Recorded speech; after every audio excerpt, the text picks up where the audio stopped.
I see what's happening. All right, can you hear me now? Said yes. All right. All right, so Gado. It's still actually on the screen. Okay, I got it. There we go. Huh? It's okay. Yeah.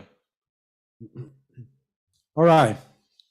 So, who are the judges whose faces they cover? We are going to look at the worldwide deception because, as I was saying, the people who flee to certain countries, they are believing the wicked to tell them exactly where Jerusalem is. Jerusalem is the most important city in this end time. So if the wicked show you where Jerusalem truly is, then it is very easy for us to figure out the ways to our salvation. Because we who are gathered together, we have to be gathered together around Jerusalem. So do we think the wicked is going to show us so that the children of Israel can be gathered around it? We're going to show you that we need to be gathered around Jerusalem, near, close to Jerusalem. That's where we'll be gathered into Jerusalem. The wicked of the world know that. So do you think they are going to tell you where Jerusalem really is? Let's go to Deuteronomy 16, verse 18 to see who are the judges. Judges and officers shall thou make thee in all thy gates, which Yahuwah thy Elohah giveth thee, throughout thy tribes, and they shall judge the people with just judgment. The judges are the children of Israel, those who are the leaders of the people. Now, he covered the faces of the judges. Think about this. If there is a worldwide gathering of the children of Israel, and they are to be gathered around Jerusalem, if he covers the faces of this, all he has to do is to make sure the leaders are blinded as to where Jerusalem is. Isn't that so? So if the leaders are blinded, what is going to happen to the sheep? I'm going to stray. The sheep are also going to be blinded. They be blind, the leaders of the blind, and if the blind lead the blind, both shall do what? Fall into the ditch. Fall into a ditch. So he covers the faces of the judges. So they make, and I can't understand our people. You found out that these people are liars. You yourself say that they are the synagogue of Satan. You yourself say they lie about everything. You yourself say you are the true Israelite. These people are not. Yet still, you think there is a limit to their lies. You think that they will tell you lies as to who they are, but they are not going to tell you lies as to where Jerusalem is. All right, so let's see who covers the faces of the judges. 2 Timothy 2:24. And the servant of Yahuwah must not strive, but be gentle unto all men, apt to teach, patient, and meekness, instructing those that oppose themselves. If Elohah peradventure will give them repentance to the acknowledging of the truth, and that they may recover themselves out of the snare of the devil, who are taken captive by him at his will. Satan takes them captive at his own will if they oppose themselves. And one way we can oppose ourselves is if we believe what is taught or told to us and do not prove all things. Yes? If we have been taught a doctrine, for example, like when the Jehovah's Witnesses came today, they were taught a doctrine and they were taught to reject every other doctrine. So when they come to you and you give them something that opposes what they believe in, they are going to reject what you are doing, which in effect is opposing themselves, which means it is blocking them from being able to come out of the ignorance that they are in. So if someone refuses to listen, then Satan has them snared and takes them captive at his will. So we're going to look now at, because someone was telling me this, that it is Yahuwah who covers the faces of the judges. Indirectly, it is Yahuwah, but he allows it. He allows Belial to cover the faces of the judges. So we're going to go to the book of, oh, I didn't have it set up. We're going to go to the book of the Testament of the 12 Patriarchs, which you can download from our website. All right, let me get it. Restore. Yes, you can download the Shepherd of Hermas, the Testament of the 12 Patriarchs from our website. What's going on here? Trying to get this up. Oh boy. Man, today is trouble day. Today is my test. My throat not feeling so well. And lost all of these tabs that I had set up. Anyway, that's how it is. So what did he say we want now? The Testament of the 12 Patriarchs.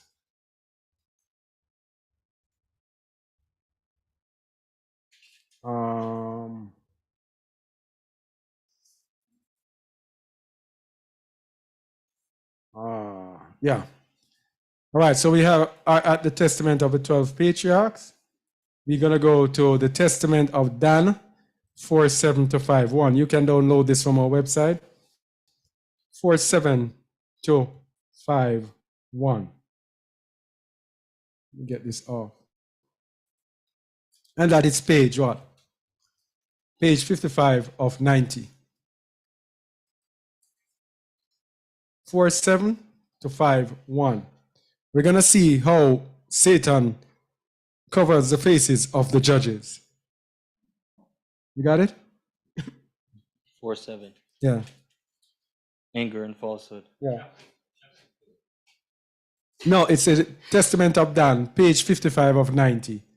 47 to, what did I say? To 51. So it's just two verses. Go ahead, please. Anger and falsehood together are a double-edged evil and work together to perturb the reason. And when the soul is continually perturbed, Yahuwah withdraws from it and Beliar/Hasatan rules it. You see it? You see the principle? Anger. When you get angry, when you lie, they work together to perturb the reason. And when the soul is continually perturbed, Yahuwah withdraws from your soul and Satan rules your soul. This is how he covers the faces of the judges thereof. So when Yahuwah puts the children of Israel in captivity, he said to them, "There shall you serve other gods, that thou and your fathers never knew, gods of wood and stone." He blinds our eyes while we're in captivity. He withdraws himself and says, "Satan, they're all yours." And Satan now, so that we cannot turn back to the Most High. 5:1. Observe Yahuwah's commandments, then my children, and keep his law. Avoid wrath and hate lying, in order that Yahuwah may dwell among you, and Hasatan may flee from you.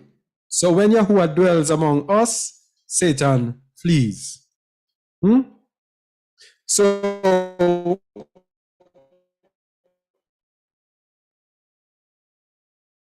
the whole world, can I say it again? The whole world is under this blindness. The Most High has one people, back his people back into the land. Now, if you are not partaking of this, you are going to be blinded. And last week, and a couple of weeks before that, we looked at Babylon. How Babylon, the golden cup in Yahuwah's hand, is used to unless the Most High gives us the opportunity to see. So the whole world is in blindness, the entire world, including us as believers, because this is the awakening. We have not yet come to full awakening. We are just learning day by day, week by week, because the Most High is slowly taking the veil from off our eyes. That's why each week we come, we can speak on something deeper and deeper and deeper.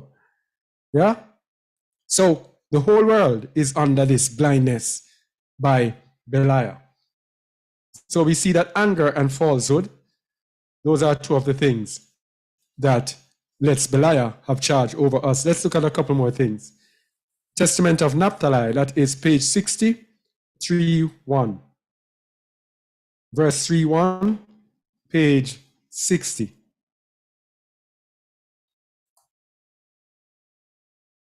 Read it, please. Did you skip one from the Testament of Dan from 5:5? Yeah, we are at, in 5:1 I said. I know, I think there was another one. Oh, yes, there's another one. Yeah, from 5:5 to 6:7. All right, 5:5. All right, let me go back. Thanks. From 5:5 to 6:7. Yeah. All right, so 5:5. All right, go ahead. To the extent that you abandon Yahuwah, you will live by every evil deed, committing the revolting acts of the Gentiles/heathen, chasing after wives of lawless men, and you are motivated to all wickedness by the ruach of deceit among you. You are motivated to all wickedness by whom? The ruach of deceit. The spirits Hasatan. of deceit. These are the spirits that covers the faces of the judges, blinds us so that we commit all sorts of wickedness and error. This is the spirit that is over the entire earth. Verse 6. For I read in the book of Enoch, the righteous, that your prince is Hasatan, and that all the ruach of sexual promiscuity and of arrogance devote attention to the sons of Levi in the attempt to observe them closely and cause them to commit sin before Yahuwah. You see it? Covers the faces of the judges, the Levites, the priests. It says all the spirits of sexual promiscuity, just pay attention to Levi to see how they can snare the Levites. And of arrogance. Huh? And spirits of arrogance. And spirits of arrogance.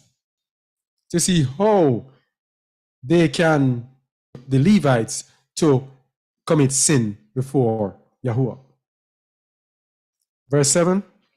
My sons will draw close to Levi, will participate with them and with all manner of sins. And with the sons of Yehuda they will share in greed, like lions snatching what belongs to others. Because it covers the faces of the judges. 60, page 60, Testament of Naphtali, 3:1. Do not strive to corrupt your actions through a variance or to avarice or to beguile your souls by empty phrases, because those who are silent in purity of heart will be able to hold fast Aluah's will and to shunt aside the will of Hasatan. You see, those who are silent in purity of heart will be able to hold on to Yahuwah's will and to shunt aside the will of Satan. Satan's whole aim on this earth is to cover the faces of the judges, is to deceive us. That is why we're telling people we live in a world of deceit. So when these people give us Jerusalem and say that is Jerusalem, and we jump onto it and we run and we go to Jordan and we go to Egypt and say, hey, we are beside Jerusalem, we are beside Israel, we are making a sad error. We are underestimating how dangerous Satan is. All right, so let's go now. Testament of Reuben, 4:6 to 4:7. That is page 10. Let's go there.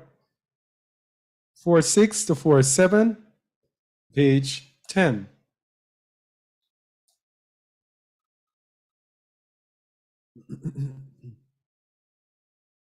So we're going to see that it is sins that enable Satan to cover the faces of the judges, to cover our faces and blind us. Continue. For the sin of promiscuity is the pitfall of life, separating man from Malua and leading on toward idolatry, because it is the deceiver of the mind and the perceptions, and leads youth down to hell before their time. Continue. For promiscuity has destroyed men, rich or poor. He brings on himself disgrace with an opportunity to cause him to stumble. Hey, you see why we're talking about covering the faces of the judges? When you are promiscuous, yes, it deceives your mind and your perception, and provides Satan with an opportunity to cause us to stumble. Just running through, seeing the covering of the faces. The book of Testament of Asher, page 70 out of 90, 17 to 19 and 32. Page 70.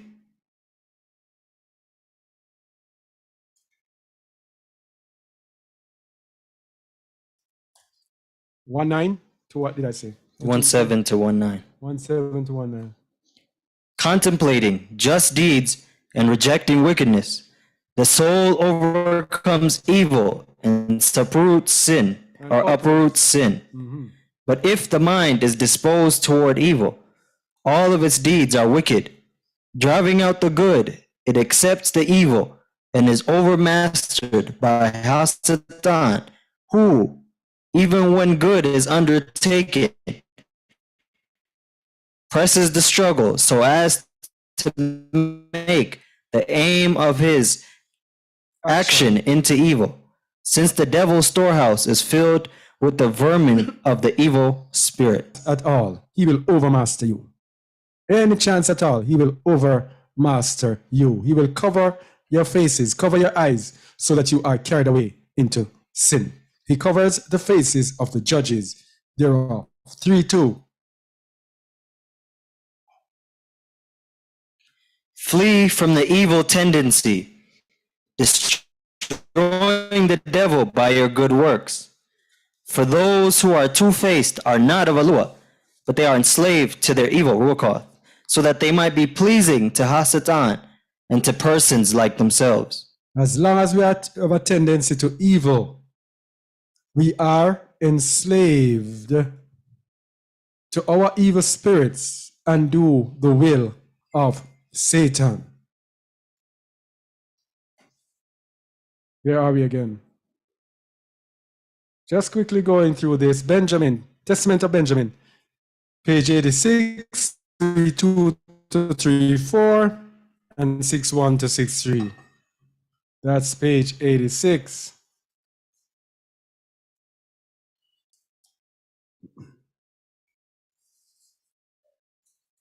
Go ahead.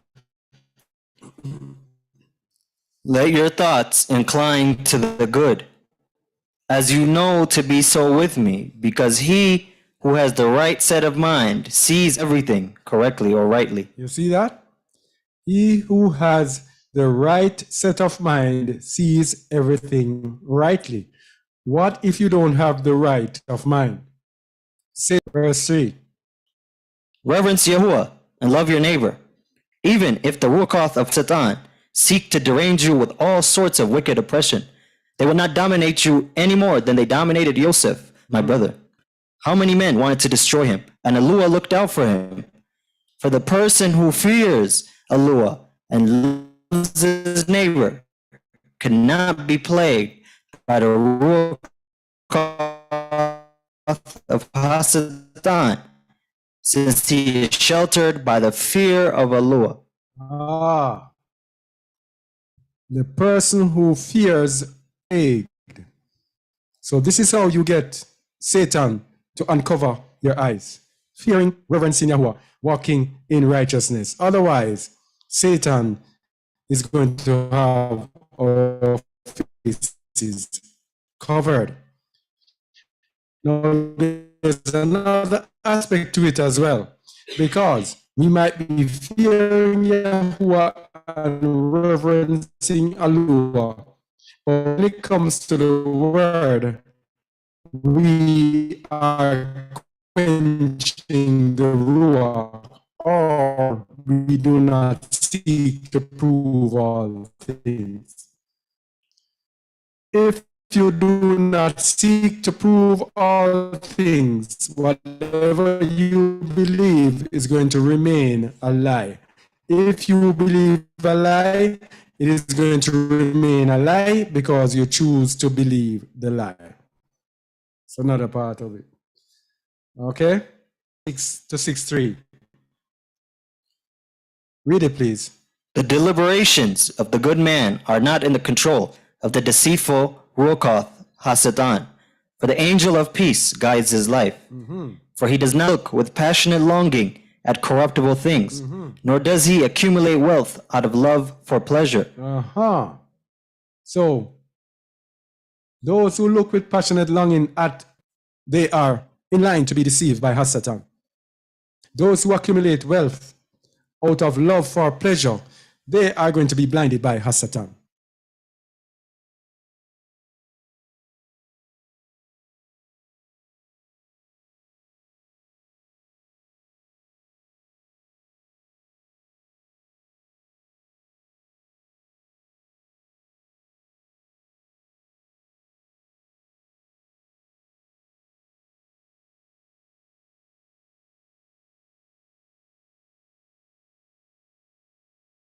Satan covers our faces. Make sure to unmute. Huh? Yeah, unmute.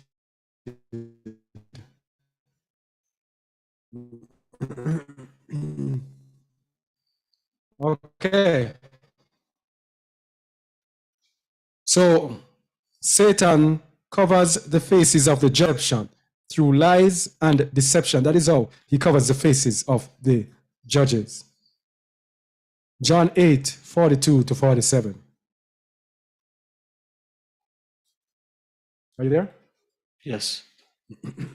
Yahusha said unto them, if Allah were your father, you would love me. For I proceeded forth and came from Allah. Neither came I of myself, but he sent me.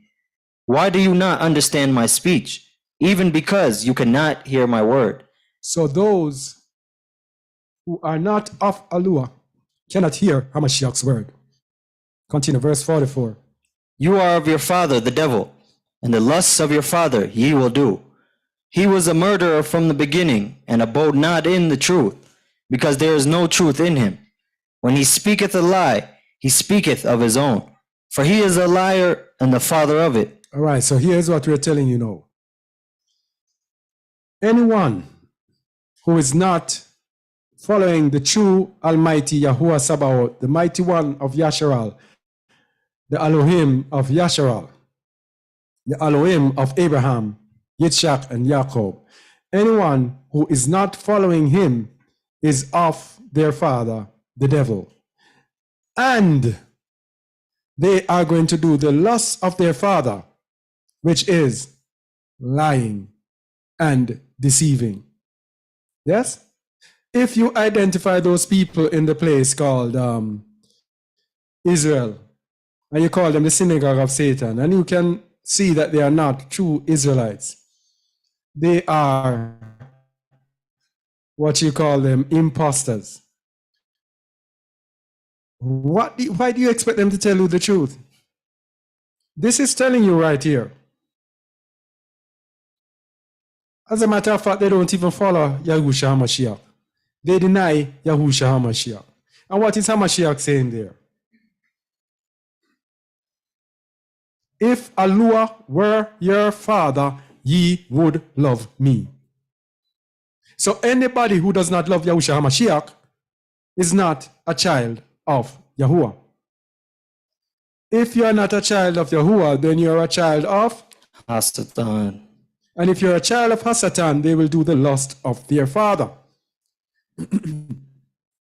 Because their father abode not in the truth, because there is no truth in him. So how do you expect them to lie about who they are? We know they were converts to the religion called Judaism. Now they are telling you that they are true Jews, that their forefathers went into the wilderness and were taken out by Moses. Now, when these people tell you that lie,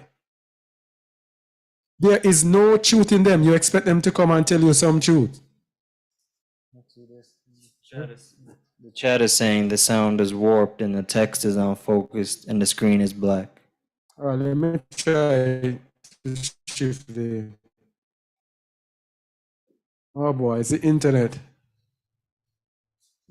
Is yours back? It's on E, so it's speed. So yeah, it's back. Let me try it. All right, those in there watching on YouTube, we are trying. The internet is very, very poor. As a matter of fact, it just came back. So that is the problem that we're having. Gonna try.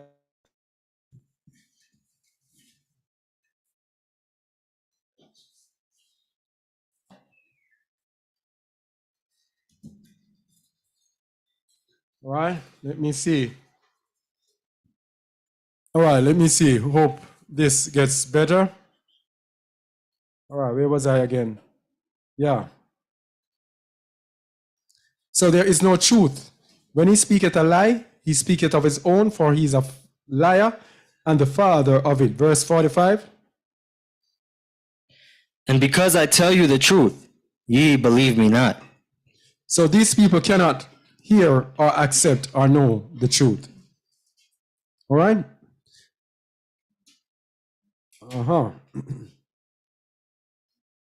So, we have been speaking about Babylon and how Babylon deceives us. Now, these people of this world, the leaders of this world, they are part of the Babylonian system.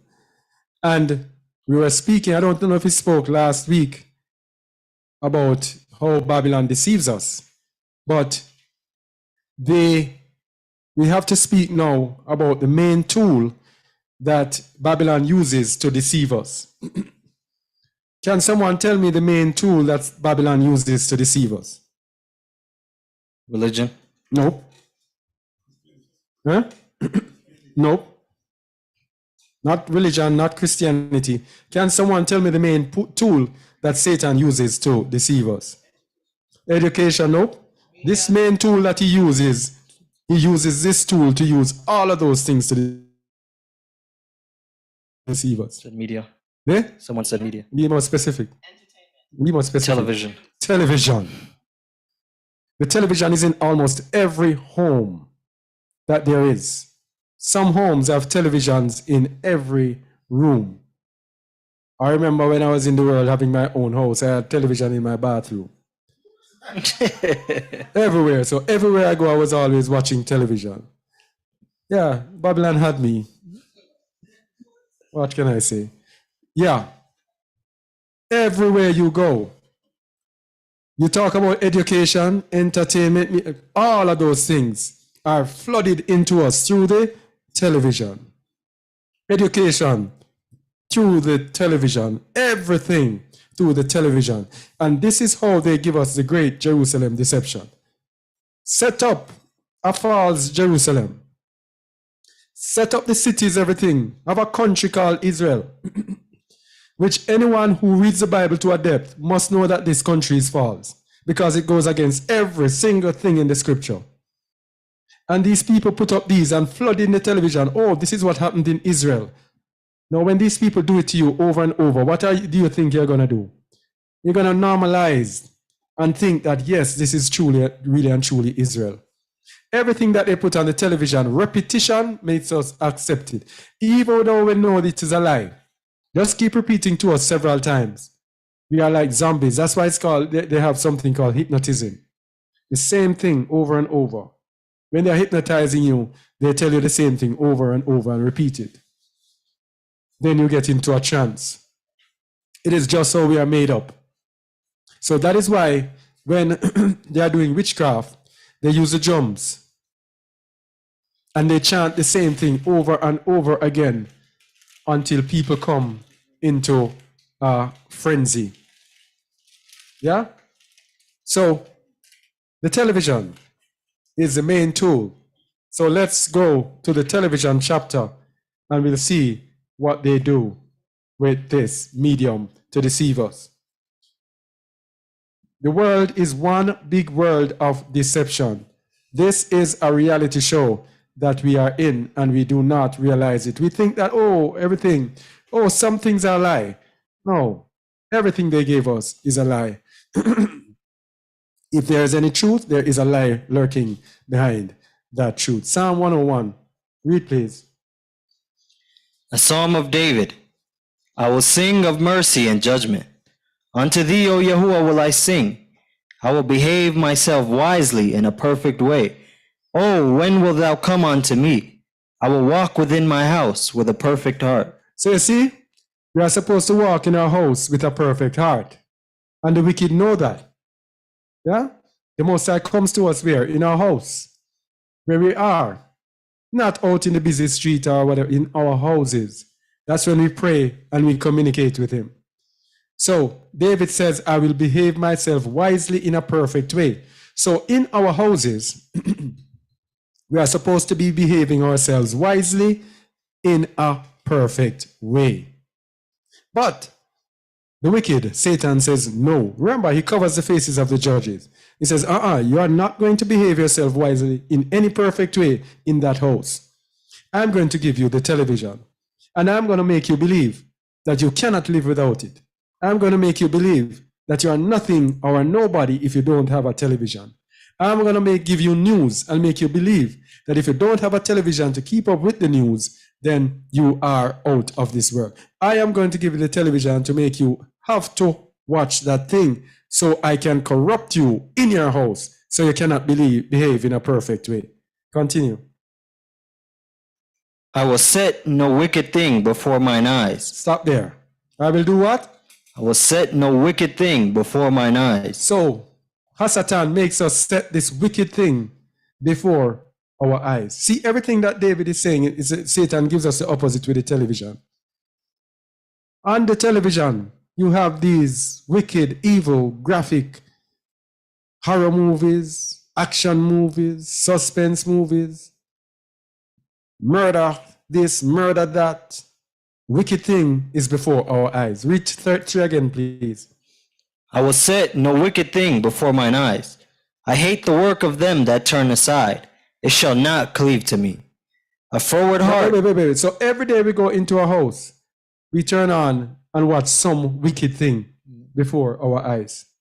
And now they found a way to make it cleave onto us with these phones that we take everywhere. I'm going there next. Yeah? Verse 4. A forward heart shall depart from me. I will not know a wicked person. You see what David is saying? A forward heart, a heart predisposed to disobedience and wickedness shall depart from me. But what do we do when we have the television in our house? A forward heart is right there with us. Just flick the switch. Yeah? And all sorts of wickedness. All sorts of wickedness. He says, I will not know a wicked person. Come on. As you turn on the television, you see a wicked person. The news person who is reading the news, wicked, because they are repeating the things that the programmers have given them to tell us. A lot of the times the news are lies just to get us programmed. And this is how they use with their corona. I forgot I was on YouTube. Oh, YouTube, you can write that out. Yeah, that thing that they put in our arms. They use the television in order to brainwash people. Verse 5. Whoso privily slandereth his neighbor, him will I cut off. Him that hath an high look and a proud heart will I not suffer. You see what I'm saying? All of these things here, television does the opposite. All we have to do for slander his neighbor, soap opera, all the other movies, Comedy, all the comedy. comedies. Him that hath an high look and a proud heart will not I suffer. Ah, boy. As you turn it on, the advertisement is all about what? Pride. Pride, you see proud people, half-naked women, all sort of things. Yeah? Verse 6. Mine eyes shall be upon the faithful of the land, that they may dwell with me. He that walketh in a perfect way, he shall serve me. You're not going to get this as long as you're watching that thing in your house. Verse 7. He that worketh deceit shall not dwell within my house. Stop. Say that again. He that worketh deceit shall not dwell within my house. But what do we do when we have a television in our house? We have the deceivers. We have the deceivers dwelling in our house. When you turn on that news and you see Joe Biden, Donald Trump, Putin, these are deceivers, politicians, the news people, deceivers. Everything you get, they are deceivers. You love movies. What is movie is about? Deception. Deception. Special effects. What does special effects do? You see a bullet. But when you see a bullet, you see the bullet slowly going through the air. Special effects. Lies. Acting is lying. So as long as you watch a movie, that is lies. He that worketh deceit shall not dwell within my house. He that telleth lies shall not tarry in my sight. And what are we doing with the television? Those who tell lies are tarrying right there before us. So this is why we are deceived, people. Huh? Tell lie vision, yes. This is why we are deceived. This tool here, read this chapter. This is how David is telling you is how we should behave in our house. Television gets us to do the opposite. So this is why the whole entire world is deceived. The whole world is deceived. Verse 8. I will early destroy all the wicked of the land, that I may cut off all wicked doers from the city of Yahuwah. So David is saying that he doesn't want to have anything to do with the wicked.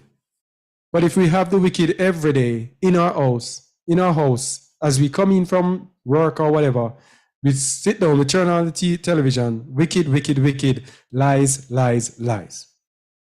So when this happens, what do we think happens? All right, this is a mix-up. All right.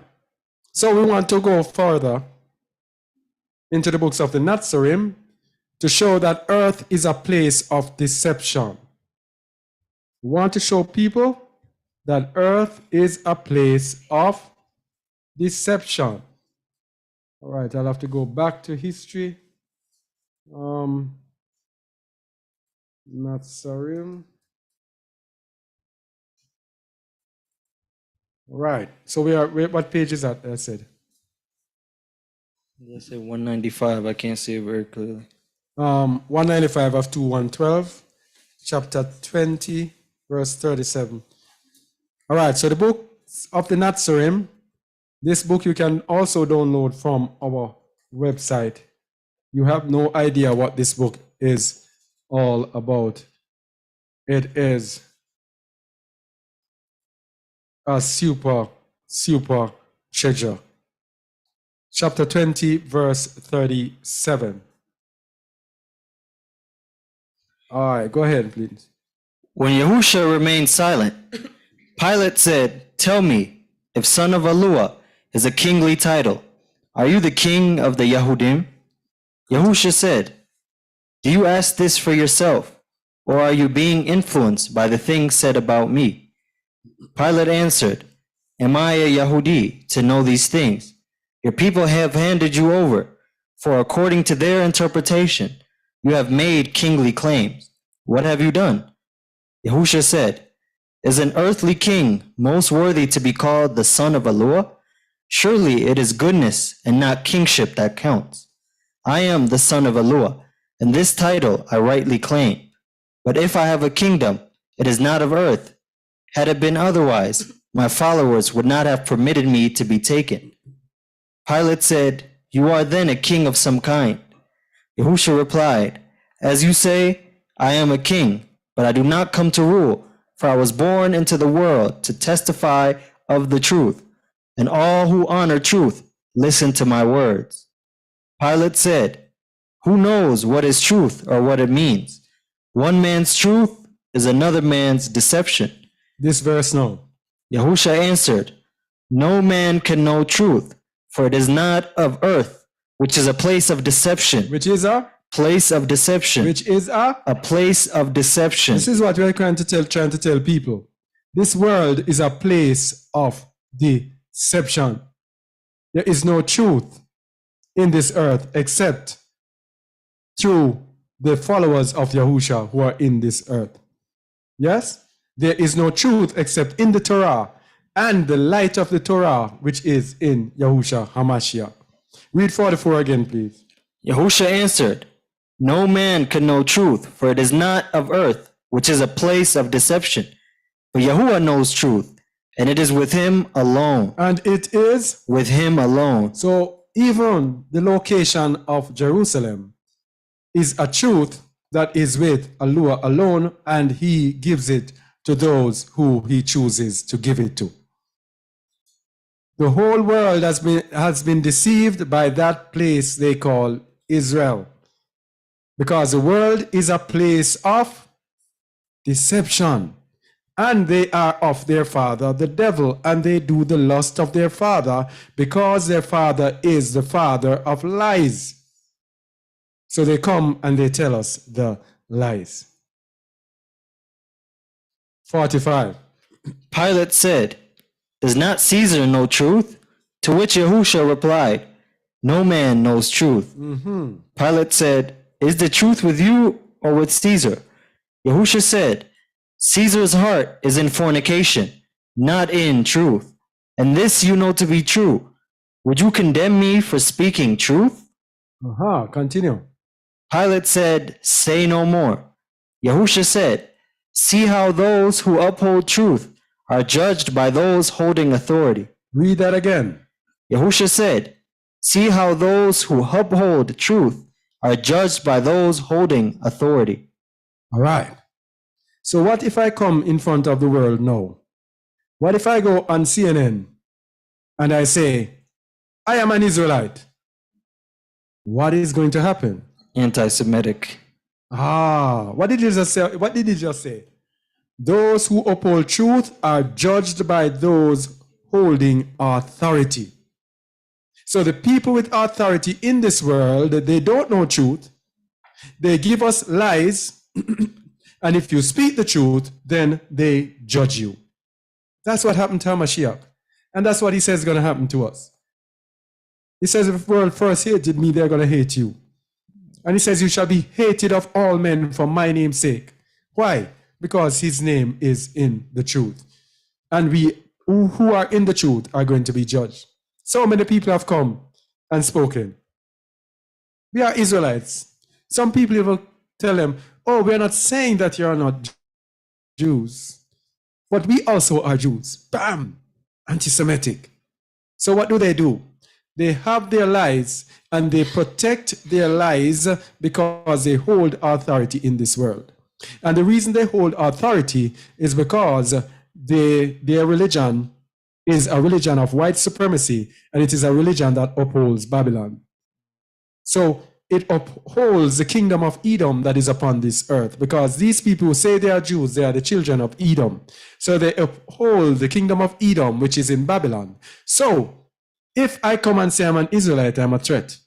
No way I must be considered an Israelite. I have to be white to be considered Israel. And people who are our people, they don't even look at it. Don't you realize that it is racism? If a white man comes and says, I am a Jew, there is no problem. Let an African, so-called African American come and say it. They don't even question and say, okay, why do you say you're a Jew? Who are you related to? Who are you related to? Yeah, what is your lineage? They don't even say that. Right away, bam, you're anti-Semitic.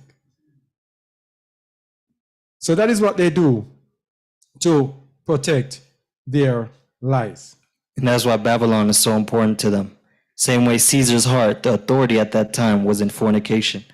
According to our last Shabbat teaching, all those in fornication, all those in Babylon, they don't heed the truth at all. So that's why Babylon is the den of lies. And they need to rule Babylon in order to blind all the judges in the entire world. Yes. So in order to blind the judges, they have to rule it with lies. So how are we expecting them to be telling the truth about Jerusalem? This is the great Jerusalem deception that we're looking at. All right. So let's look at the great Jerusalem deception of Edom, who are the leaders of Babylon. Now, we as the children of Israel, we as the people of the book, we do not spend time focusing on Jerusalem. The book is all about Jerusalem. The focus is on Jerusalem. Guess what? How often do we speak about Jerusalem? Jerusalem is so important to our salvation. And how often do we focus on it? And if we even do focus on it, and these people tell us that that place is Jerusalem, how many of us have stopped to look into whether or not that place could really be Jerusalem? Because we're going to show you near the end that it does not measure up to what the Bible says Jerusalem should be at this time. So if it does not, why are you still accepting that place as Jerusalem? Let's go to Psalms 137, the song that we sing every day here. Psalms 137.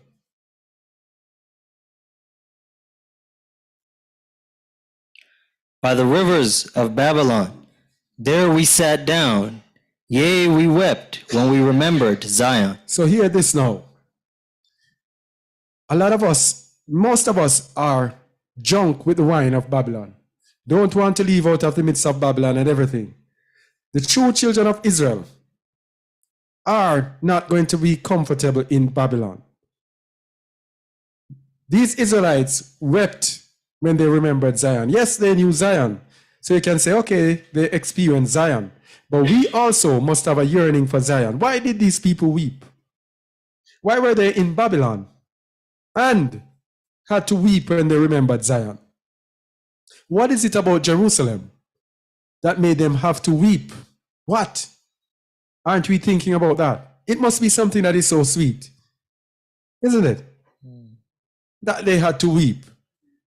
Anyway, not even to sing the songs of Yahuwah they wanted to do in Babylon. Verse 2. We hanged our harps upon the willows in the midst thereof. For there they that carried us away captive required of us a song, and they that wasted us required of us mirth, saying, sing us one of the songs of Zion. Isn't this what they do today? African Americans in the United States always want us to be singing and reward us heavily for singing these songs. We see how they push people up for their songs. Verse 4, it shall show you that the Israelites rejected this. How shall we sing Yahuwah's song in a strange land? No, here is him. Here is the swearing now. Verse 5. If I forget thee, O Jerusalem, let my right hand forget her cunning. How many people remember Jerusalem? Let my right hand forget her cunning. Verse 6. If I do not remember thee, let my tongue cleave to the roof of my mouth. If I prefer not Jerusalem above my chief joy. You see that? So why don't we feel this way today? The earth is given into the hand of the wicked. He covereth the faces of the judges thereof. He has covered our faces so that we are not even interested in Jerusalem. We say, yes, we want to go into the kingdom, but Jerusalem is not preferred above our chief joy. If Jerusalem was preferred above our chief joy, we would strive to seek where exactly is Jerusalem. I'm telling you this.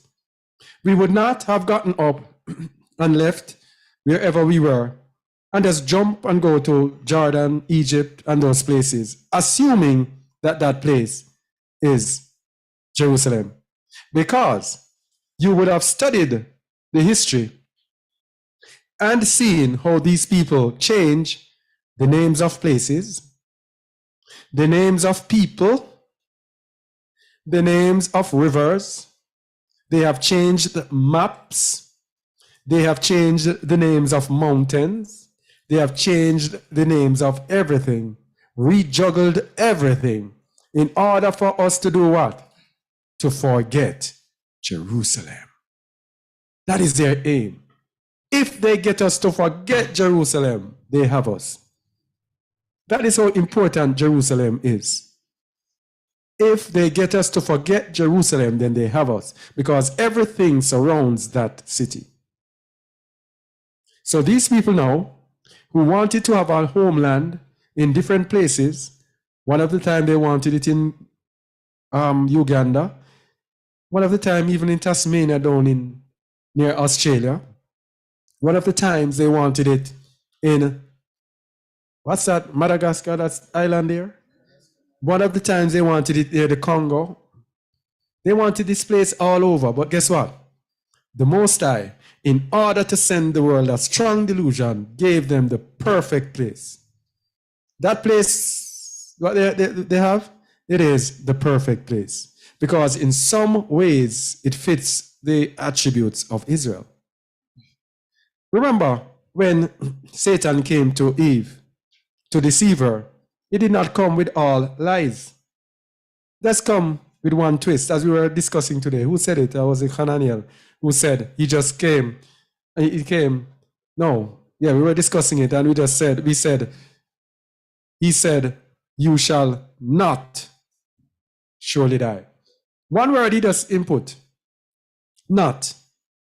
So if they can give us an Israel that so closely matches the Israel, just a little few things out, they got us. If they had put this at Madagascar, Tasmania, those two places they would not match, because we'd look in the Bible and we would see some of the attributes and say, no, it doesn't match. But they have several attributes that are matching that deceive people. Yeah? Now, verse 7 of by the rivers of Babylon there. We don't sing this one. Remember, O Yahuwah, the children of Edom in the day of Jerusalem, who said, raise it, even to the foundation thereof. All right, see our little friend here, right here, put in an appearance. Edom. It is Edom that wants us to forget Jerusalem. Look at that carefully. Remember, O Yahuwah, the children of Edom in the day of Jerusalem, who said, raise it, even to the foundation thereof. It is the children of Edom who want us to forget Jerusalem. That's why it says in Psalm 83, let us cut them off from being a nation, that the name of Israel be no more in remembrance. And he told you, the first nation it mentioned, the tabernacles of Edom.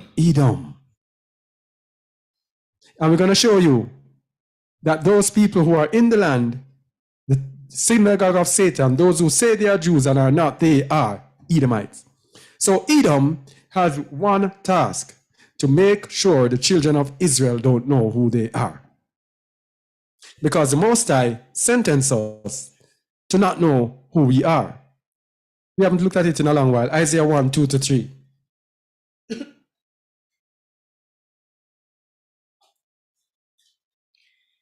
Hear, Hold on, let me get on the screen. Go ahead. hear, O Shamaim, and give ear, O Aretz, for Yahuwah hath spoken. I have nourished and brought up children, and they have rebelled against me. The ox knoweth his owner, and the ass his master's crib. But Yasharel doth not know, my people doth not consider. Yeah, the Most High sentenced us when we go into transgression that we will not know, we will not even consider who we are. And who does he use? The tabernacles of Edom. So let's go back to by the rivers of Babylon. Read from verse 7 on, please. Remember, O Yahuwah, the children of Edom in the day of Jerusalem, who said, raise it, even to the foundation thereof. Next. O daughter of Babylon, who art thou to be destroyed? What to be destroyed? Who art to be destroyed? Happy shall he be that rewarded thee as thou hast served us. So there again, here we have three things here. Look at it carefully, people. We have Jerusalem, we have Edom, and we have Babylon. Edom represents Babylon. Edom are the rulers and the leaders of Babylon. They want us to forget Jerusalem. Babylon is to be destroyed. And here is how brutal their destruction will be. Verse 9 as a bonus. Happy shall he be that taketh and dasheth thy little ones against the stone. That's what's going to happen Whoa. to the children of Edom. So we see Jerusalem. Edom wants us to forget Jerusalem. But what if we, the children of Israel, forget Jerusalem? Well, let's see how serious this thing is. What if we forget Jerusalem? Now let's go to Tehillim 65, verse 9 to 16. No, it's Yeshayahu, Isaiah 65, verse 9 to 16. Let me get it on the screen, please. What if we forget Jerusalem? Wait. It's 65. What am I doing here? That's 62. All right, verse 9. So this is talking about the end time, what is going to happen in the end time. This is what is happening now. What if around this time we forget Jerusalem, as most of our people have done? Many people forget Jerusalem. They are not striving to go back to Jerusalem.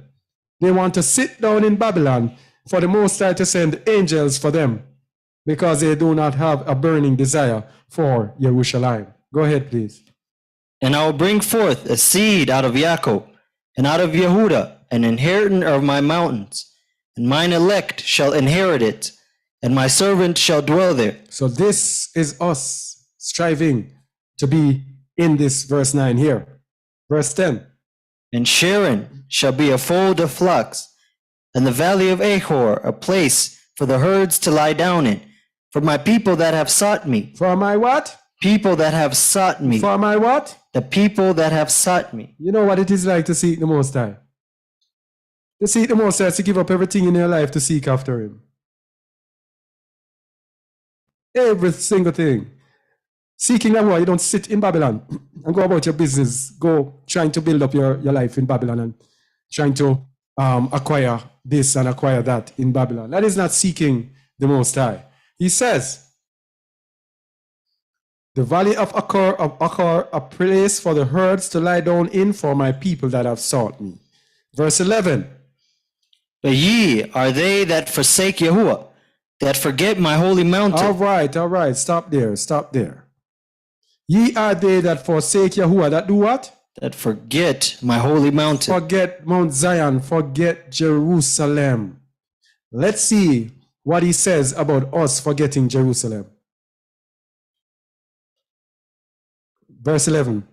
But ye are they that forsake Yahuwah, that forget my holy mountain, that prepare a table for that troop, and that furnish the drink offering unto that number. All right, so that troop here is God. That prepare a table for God. This is for the worshipers of God in the end time.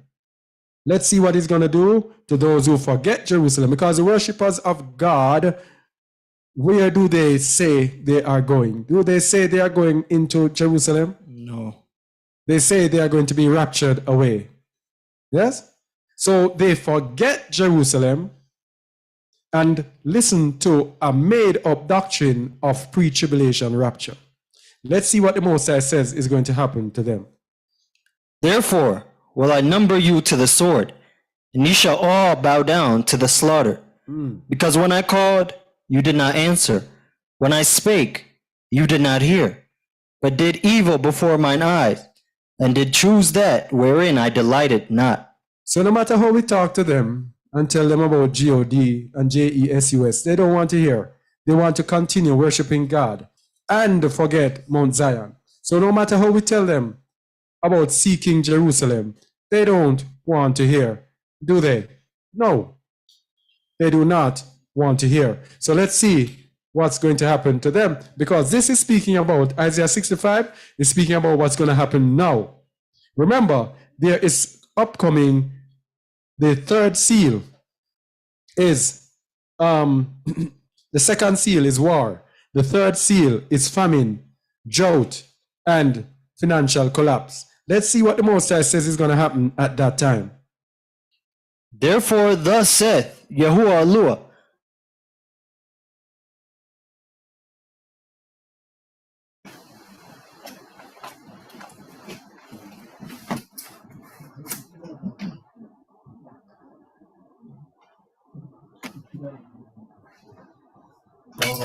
It's still on?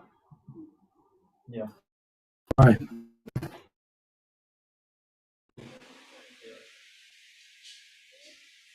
All right, so we're still on. But this thing just keep glitching and glitching. All right. So, hey, Ziona, make sure you're taking notes, all right? I want to get your notes when you're done. All right. Where were we? Yes. So, in this time, now, when you're going to have all the problems on the earth. Read verse 13 again. Therefore thus saith Yahuwah Allah, behold, my servant shall eat, Yes. but ye shall be hungry. Yes. Behold, my servant shall drink, but ye shall be thirsty. Yay. Behold, my servant shall rejoice, Yes. but you shall be ashamed. Yes. Verse Yahuwah. 14. Behold, my servant shall sing for joy of heart, but ye shall cry for sorrow of heart, and shall howl for vexation of ruach. So these are for all those who forget Jerusalem, who worship God. It's not we say it. Yeah, we have a video, dedicated video that expounds it more. Why the worship of God is spiritual suicide, I think. The video is called. You can check that out. It doesn't stop there. Verse 15. And ye shall leave your name for a curse unto my chosen. For Yahuwah Allah shall slay thee, and call his servants by another name. Hey, he shall slay thee. Verse 16. That he who baraketh himself in the earth shall barak himself in the Alua of truth. And he that sweareth in the earth shall swear by the Alua of truth. Because the former troubles are forgotten, and because they are hid from mine eyes. So he's going to forgive his people who seek him, who seek out Jerusalem, and everyone else, the worshippers of God, are going to be slain. All right. So we were saying earlier that Edom were made to let the children of Israel. Boy, the many times we're using this scripture, you must be tired of it. But there are people who will be watching for the first time, so we have to use it. The book of God the Seer that tells us about Edom. This book is another gift you can download from the from the justaword.org website. So many gems that are there. So let's go to 1 Chronicles 29:29 to validate this book. 1 Chronicles 29:29 to validate this book so that they don't say, oh, where did you get that book? 1 Chronicles 29:29. Oh, hold on, let me change the thing. Yeah, go ahead. Now the acts of David the king, first and last, behold, they are written in the book of Shamuel the seer, and in the book of Nathan the prophet, and in the book of Gad the seer. All right. So this is the book of Gad the seer. It is mentioned in the Bible. So hear this. Let's look at what it says. Because 1,000 years before Hamashiach was born, God prophesied about Christianity and Judaism. He prophesied about Christianity and Judaism and their role in deceiving us.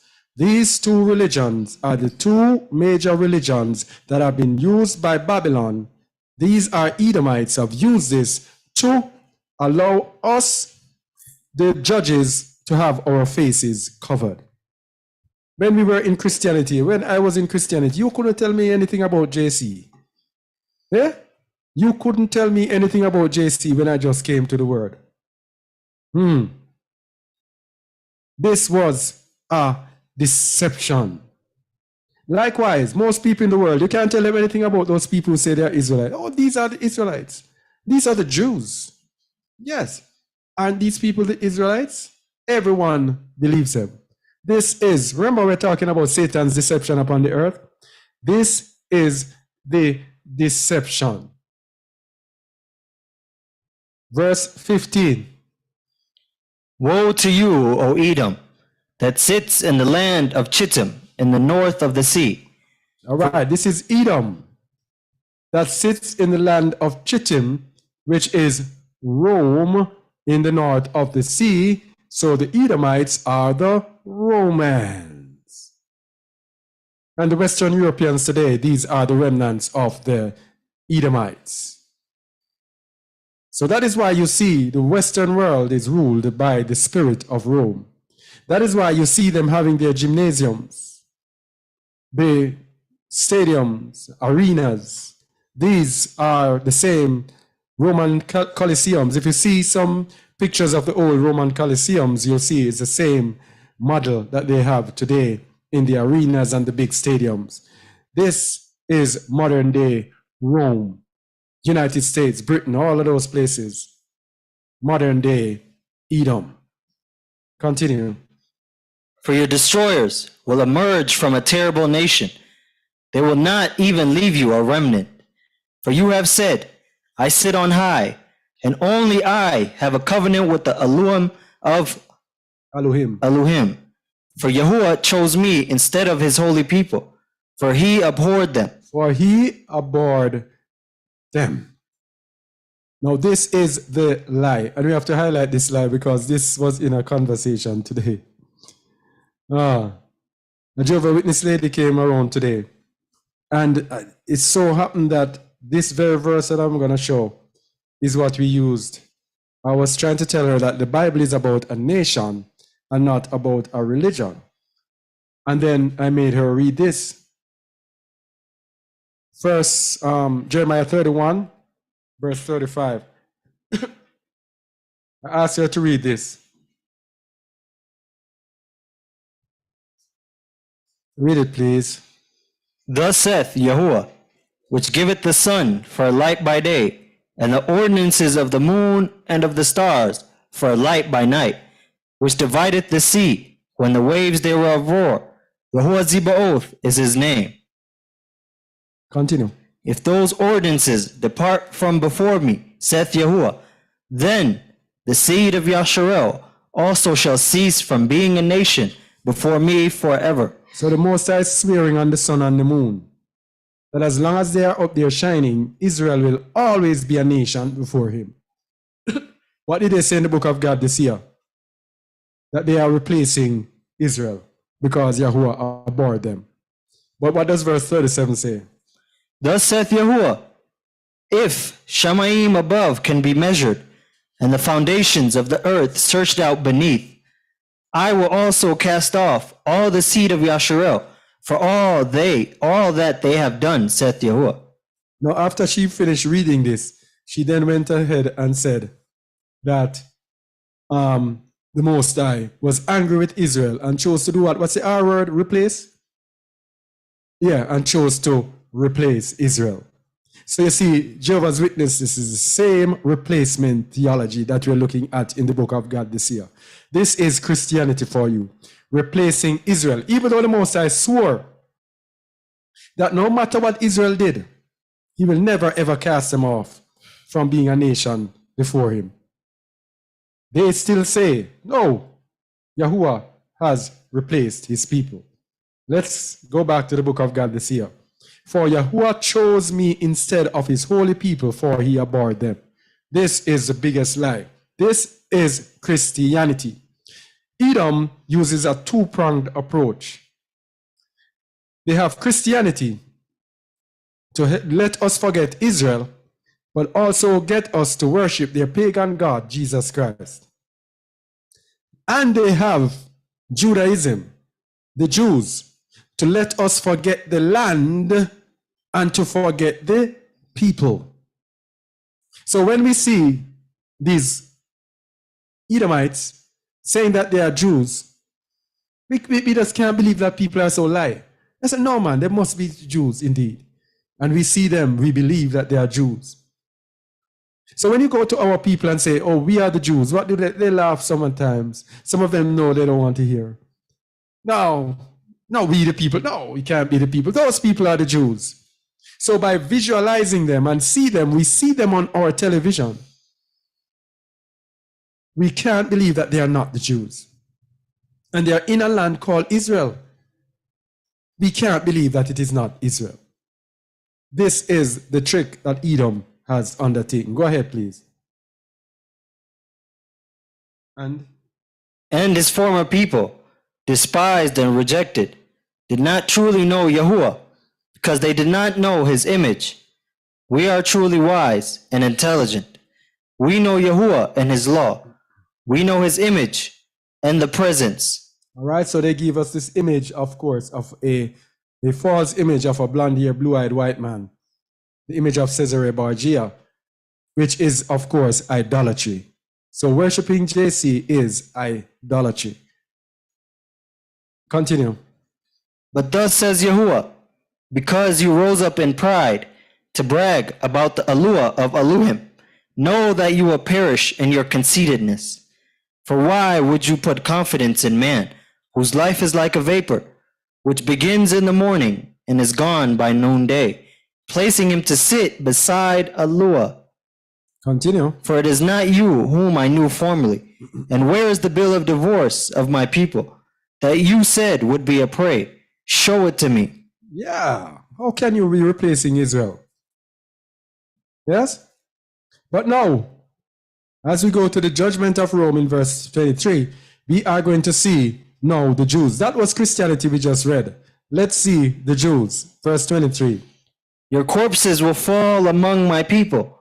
O jealous Yahuwah, come out of your place and smite Edom. Consume them. Smite Edom. And let's see the nations who are Edomites today. Come to Zarephath. Come to Sepharad. Come to Ashkenaz. Come to Garmania. They shall come and fall in the lowest pit, in destruction, and in the shadow of death, for your mouth will fail you, and no one will help you. If you check the largest group of Jews today, they are Ashkenaz in verse 25. The second largest group are Sephardic Jews. Sepharad. This God the Seer told us 1,000 years before Hamashiach that these people are Edomites, the children of Edom. So the children of Edom, and what did he call Edom in Malachi 1, verse 4? What did he call Edom in Malachi 1? This is now very important. Malachi 1, verse 4. What did he call Edom, somebody? Borders of wickedness. All right, so let's read it. Malachi 1, verse 4. Whereas Edom saith, we are impoverished, but we will return and build the desolate places. Thus saith Yahuwah Zebaoth, they shall build, but I will throw down, and they shall call them the border of wickedness, and the people against whom Yahuwah hath indignation forever. So Edom is the border of wickedness, and the earth is given into the hand of the wicked. So whose hand is the world in? Edom. Edom. So, where are we now? Let's get back. Yeah, and Germania refers to, I think it's Germany and Austria, somewhere around the nations around that area. And of course, the Yiddish that they speak is Hebrew mixed with the German tongue. So this is so accurate. Yeah? So we just want to show you the deception that the world is under. Yeah? And we grew and we learned. Battery.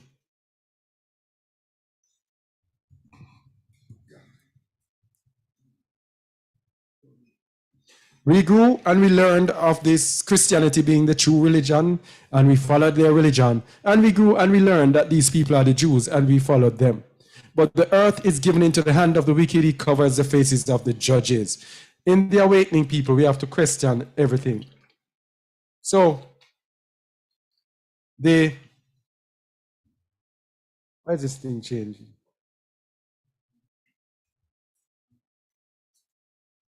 Yeah.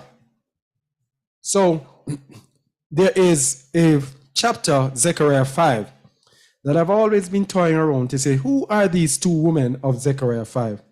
The more and more time goes, the more I am seeing.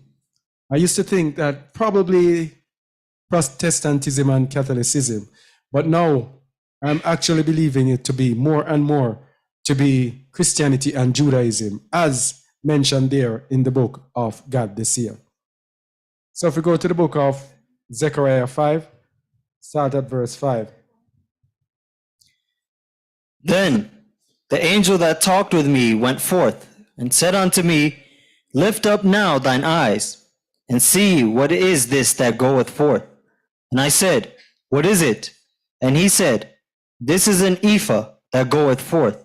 He said, Moreover, this is their resemblance through all the earth. Through all the earth.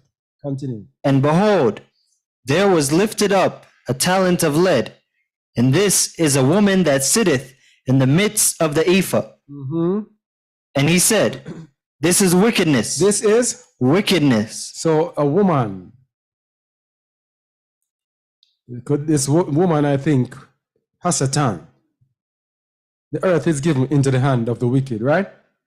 And it says, this is wickedness. Continue. And he cast it into the midst of the ephah, and he cast the weight of lead upon the mouth thereof. All right, by the way, of course, let me just tell you, when I say this woman is Hasatan, I'm not saying that Hasatan is a woman, but Hasatan manifests himself in any way he wants to. It could also be the manifestation of Hasatan with Babylon. Yeah, as Babylon, as the woman of Babylon. Yeah. So don't get it twisted. No. Yeah. Verse 9. Then lifted I up mine eyes and looked, and behold, there came out two women. There came out two women. This two women. Could this be the two women of God the Seer? Continue. And the wind was in their wings, for they had wings like the wings of a stork. And they lifted up the ephah between the earth and the heaven. Continue. Then said I to the Malachim that talked with me, Whither do these bear the ephah? And he said unto me, To build it an house in the land of Shinar, and it shall be established, and set there upon her own base. Shinar, of course, is Babylon. To build it an house in Babylon. Now, Christianity and Judaism are the two religions that they use to control Babylon. This new world order that they have, some people call it the Jew world order. They are behind this new world order, right to the T. As a matter of fact, the biggest spokesman, what is his name? Noah, Yafik Noah, something Noah. He is from Israel. They are behind whole lot of things that are happening. And I've Carl, seen- and yeah. Carl Schwab is from Garmania. Ah, yes, Klaus Schwab is, Garmania. Yeah. So it is Babylon that is represented by Judaism and Christianity. And of course, the Pope is right there behind this New World Order as well. Okay? Now let's get into some more scripture now. Looking at the Ghanaian deception. Jeremiah 29:14. Gotta call this one now. This one is relatively easy to Jeremiah 29:14.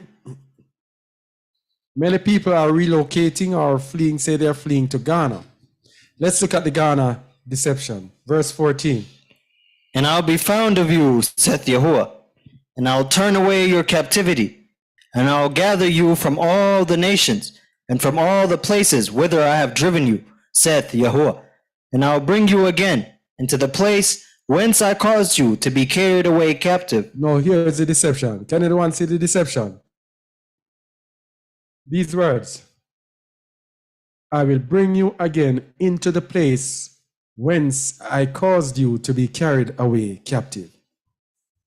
So people are going to Ghana, seeing this verse, and interpreting it as saying that they were caused to be carried away captive in Ghana. But is this what the scriptures say? Let's go to Jeremiah 15. Because what we just did, we just laid a foundation as to the deception that is upon the earth. Jeremiah 15, verses 4 to 6. Hold on, let me get it, please. I'm behind. Jeremiah 15.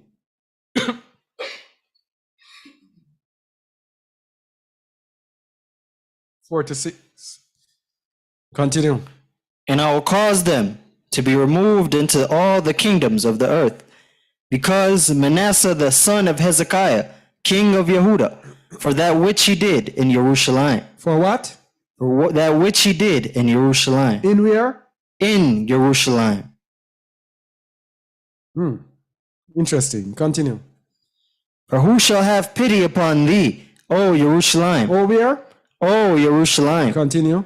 Or who shall bemoan thee? Or who shall go aside to ask how thou dost? Continue. Thou hast forsaken me. Go who? Yasharel. No.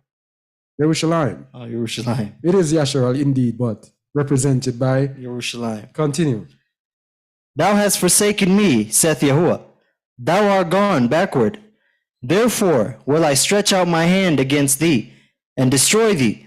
I am weary with repenting. So where is the place that he caused them here to be carried away captive?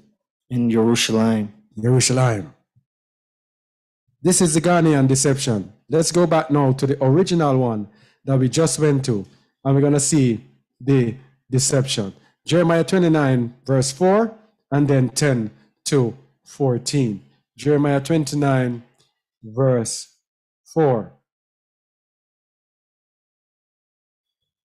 29, verse 4. Go ahead. Thus saith Yahuwah Zebaoth, the Alua of Yasharel, unto all that are carried away captives, whom I have caused to be carried away from Jerusalem unto Babylon. Drop the mic. Drop the mic.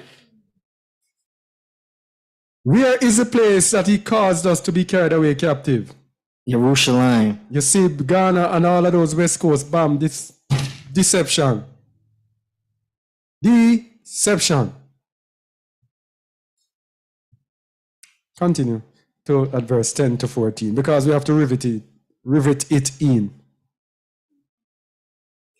For thus saith Yahuwah, that after 70 years be accomplished, at Babylon I will visit you, and perform my good word toward you, in causing you to return to this place. To return where? To Jerusalem. To Jerusalem.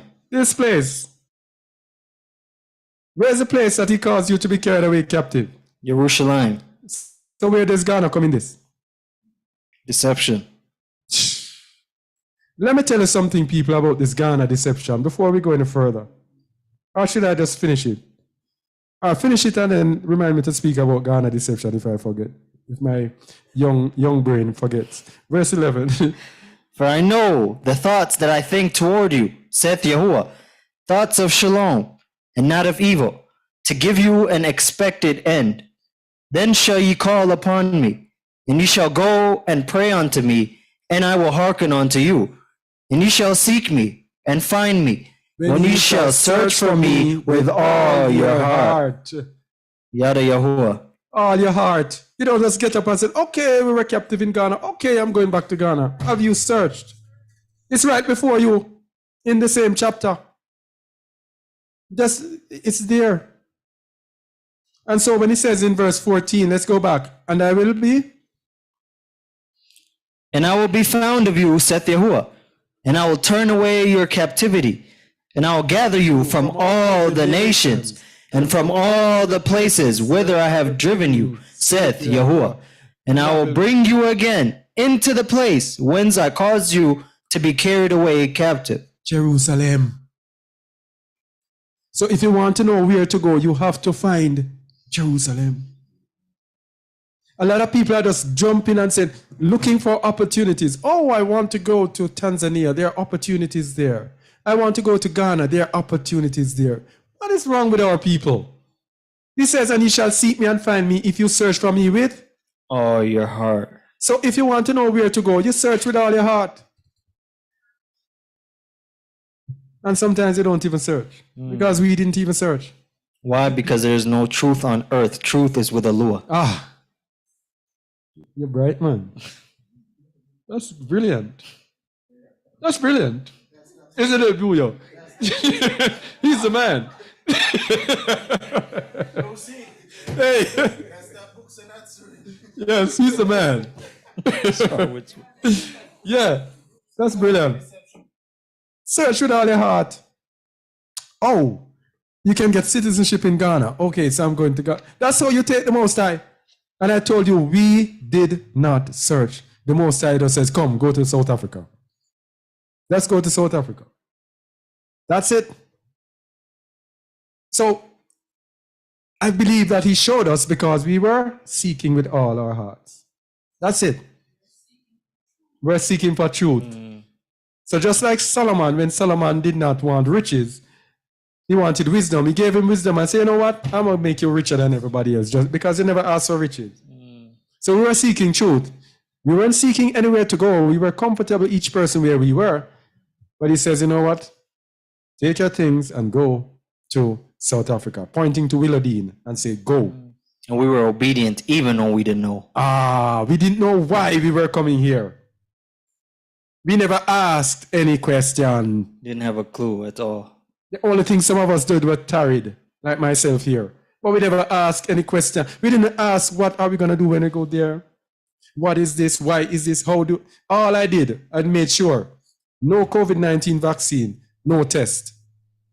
And then when I checked that out and I said, whoa, no man, this must be the Most High. Seek the Most High with all our heart. People. Let me tell you something about this Ghana deception. Because this teaching is for those people, specifically. For those people, let me go there. Let me tell you something about the Ghana deception. Remember, the earth is given into the hand of the wicked. Psalms 83 tells you that they are confederate against thee. Let's go to Psalm 83. We can't do it without Psalm 83. Many of us will know it by heart, but we have to. Psalms 83. You have to get this before we speak about the Ghana deception. Psalms 83. People come, oh, you need to. Boy, I'm telling you. People, all those who are carnal, seeking out businesses, seeking out this and opportunities and visa and permanent stay, citizenship, and all those who are carnal things you're seeking out. You need to seek out which land the Most High is sending you to. Which land is the land of the Most High? Read, please. A song or psalm of Asaph. Keep not thou silence, O Allah. Hold not thy shalom, and be not still, O Allah. For lo, thine enemies make a tumult, And they that hate thee have lifted up the head, Who hates the Most High? the nations. The nations. Continue.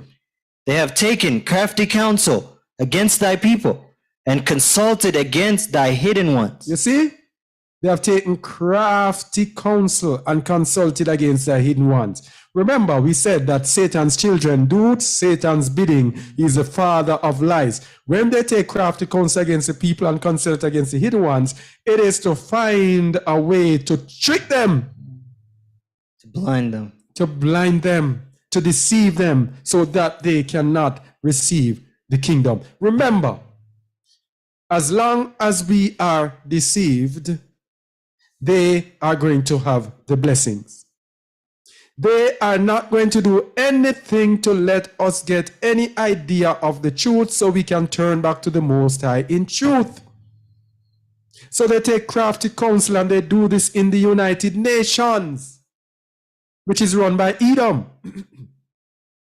Now, Ghana is in the United Nations. You think these third world countries can do anything without the United Nations giving permission?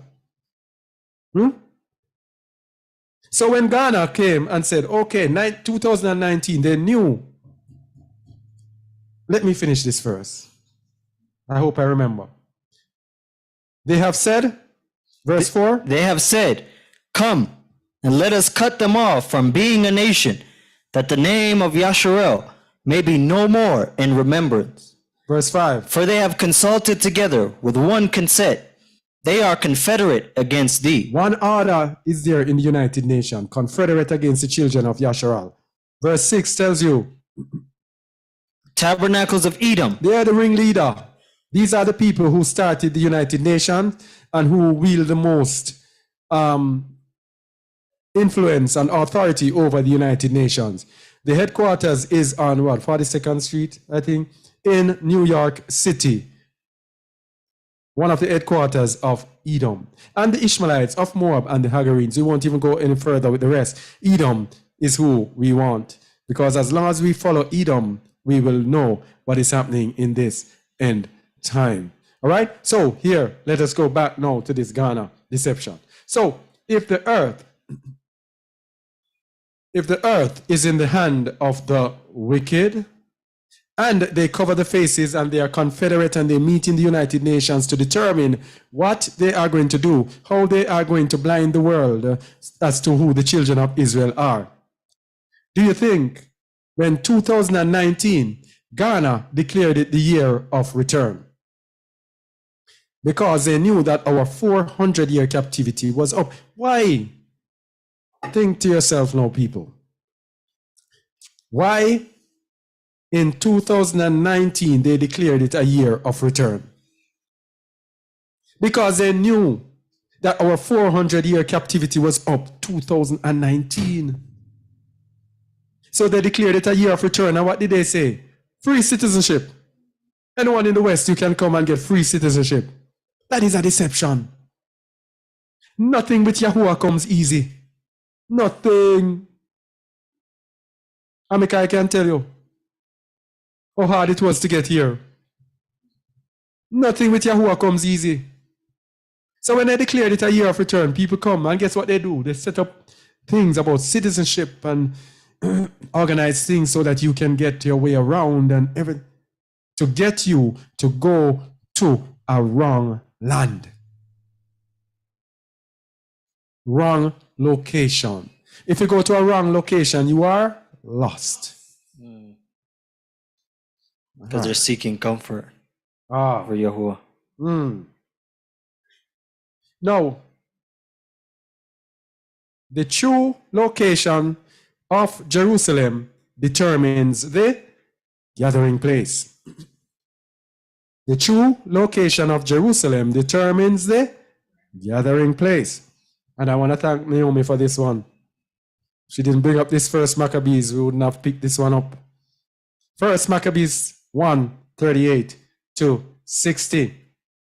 Remember, before we go there, let's give people a little jolt in Yahuwah I change it not. That is what again? Malachi, what is that? Malachi 3:6. Malachi 3:6. All right, before we go there, we need two more. We need a good old Ecclesiastes 9 and 10. Read it, please. The thing that hath been, it is that which shall be, and that which is done is that which shall be done. And there is no new thing under the sun. Is there anything whereof it may be said, see, this is new? It hath been already of old time, which was before us. You see that? You see that? So whatever we're reading now, if you want to know what is going to happen in the end time, just look back on what happened before. And so we go to, because people might say, oh no, he'll be doing something different this time. No, he changes. Malachi 3, verse 6. Read it, please. For I am Yahuwah, I change not. Therefore ye sons of Yaakov are not consumed. Read it again, please. For I am Yahuwah, I change not. All right. I change not. So it says there's no new thing under the sun. What was is what which shall be. And that which is done was done is what shall be done. Is what shall be done. And then it tells you that he does not change. So let's go to 1 Maccabees and see what was done in the end time and see what is going to happen again. 1 Maccabees 3, verse 38. Now, these people are the Greeks, Lysias, Ptolemy, and all those. This was when the Greeks were attacking our people, the children of Israel. We're going to see the same principle. Read it, please. Then Lysias chose Ptolemy, the son of Dormenes, Nicanor, and Gorgias, mighty men of the king's friends. And with them he sent 40,000 footmen and 7,000 horsemen to go into the land of Yehuda and to destroy it, as the king commanded. All right, so they were sent in to destroy the land. Continue. So they went forth with all their power, and came and pitched by Emmaus in the plain country. And the merchants of the country, hearing the fame of them, took silver and gold very much, with servants, and came into the camp to buy the children of Yasharel for slaves. Hey. Continue. A power also of Syria and of the land of the Philistines joined themselves unto them. So when you see in the Bible, it says the Grecians took our people slave. This is what it's talking about. Yes? You remember the verse? The Grecians. You know the verse? Remember the verse? Since you don't remember it, I need to quickly find it. Let me see if I can find it quickly. You kind of need to know these precepts.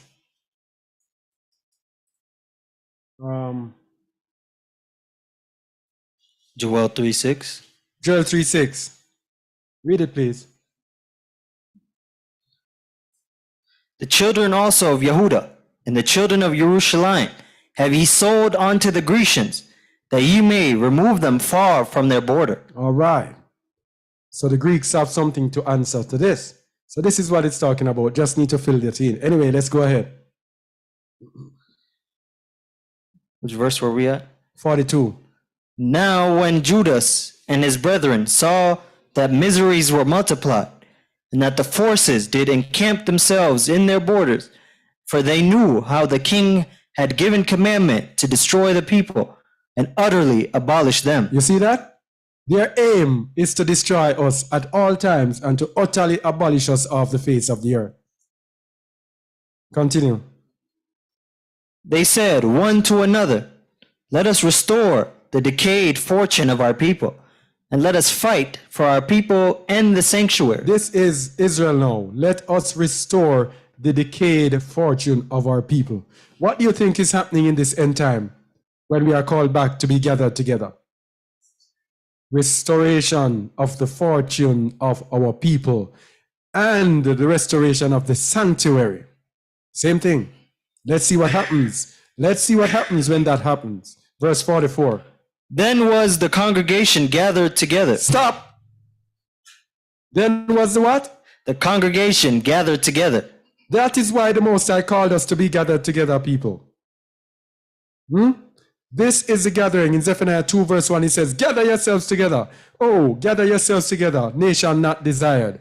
Before the day come as a chaff. Before, I'm paraphrasing, not exact. That is why it tells us to be gathered together. Let's see what happens when we are gathered together. Read 44, please. Then was the congregation gathered together, that they might be ready for battle, and that they might pray and ask mercy and compassion. That's what we're here for. Verse 45. Now Jerusalem lay void as a wilderness. Stop!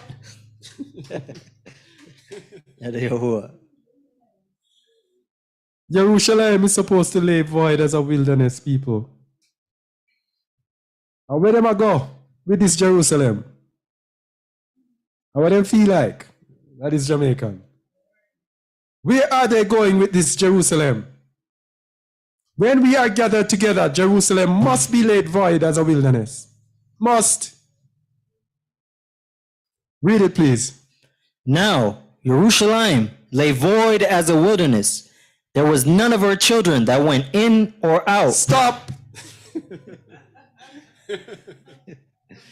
So how these people of this land called Israel with children going there saying that these are Jews going in and out?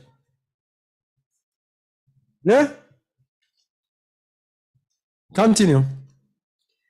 The sanctuary also was trodden down. Hey, well, at least they agree on that, but they have a big wall. And there isn't supposed to be any wall, as we're going to look at later. That wall that they go before doing all sorts of foolishness before the wall. Like the wall is an idol.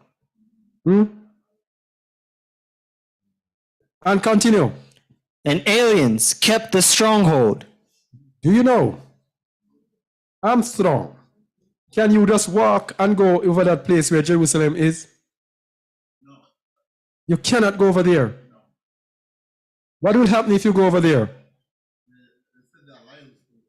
They said they're lions. And what happens to people who go over there?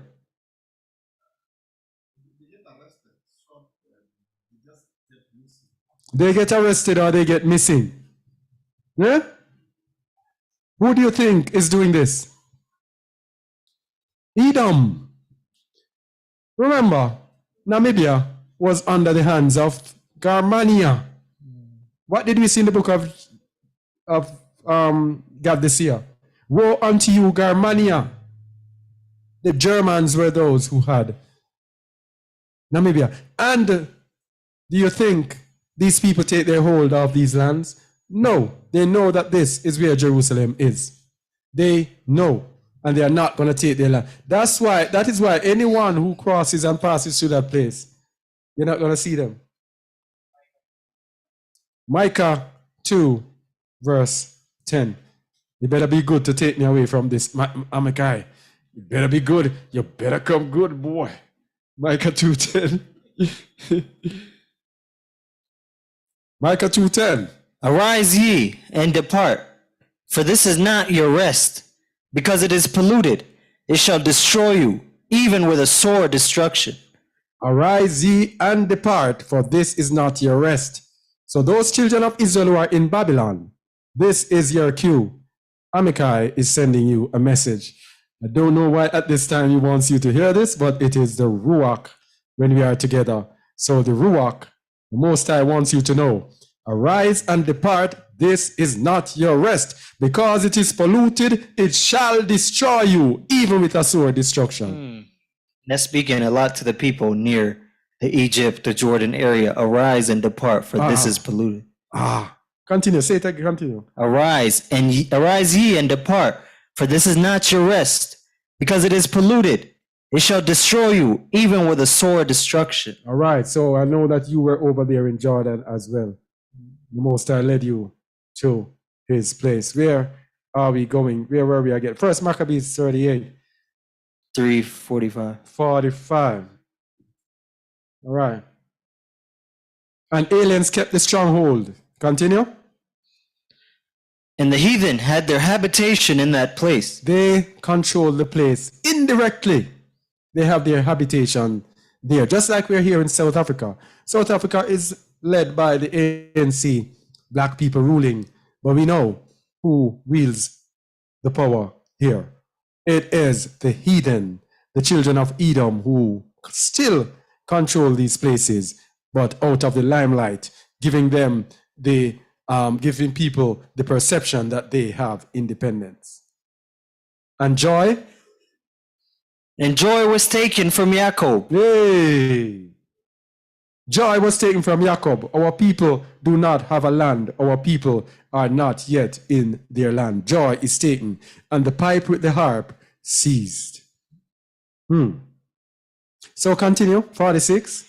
Wherefore the Israelites assembled themselves together and came to Mashva over against Jerusalem. Stop!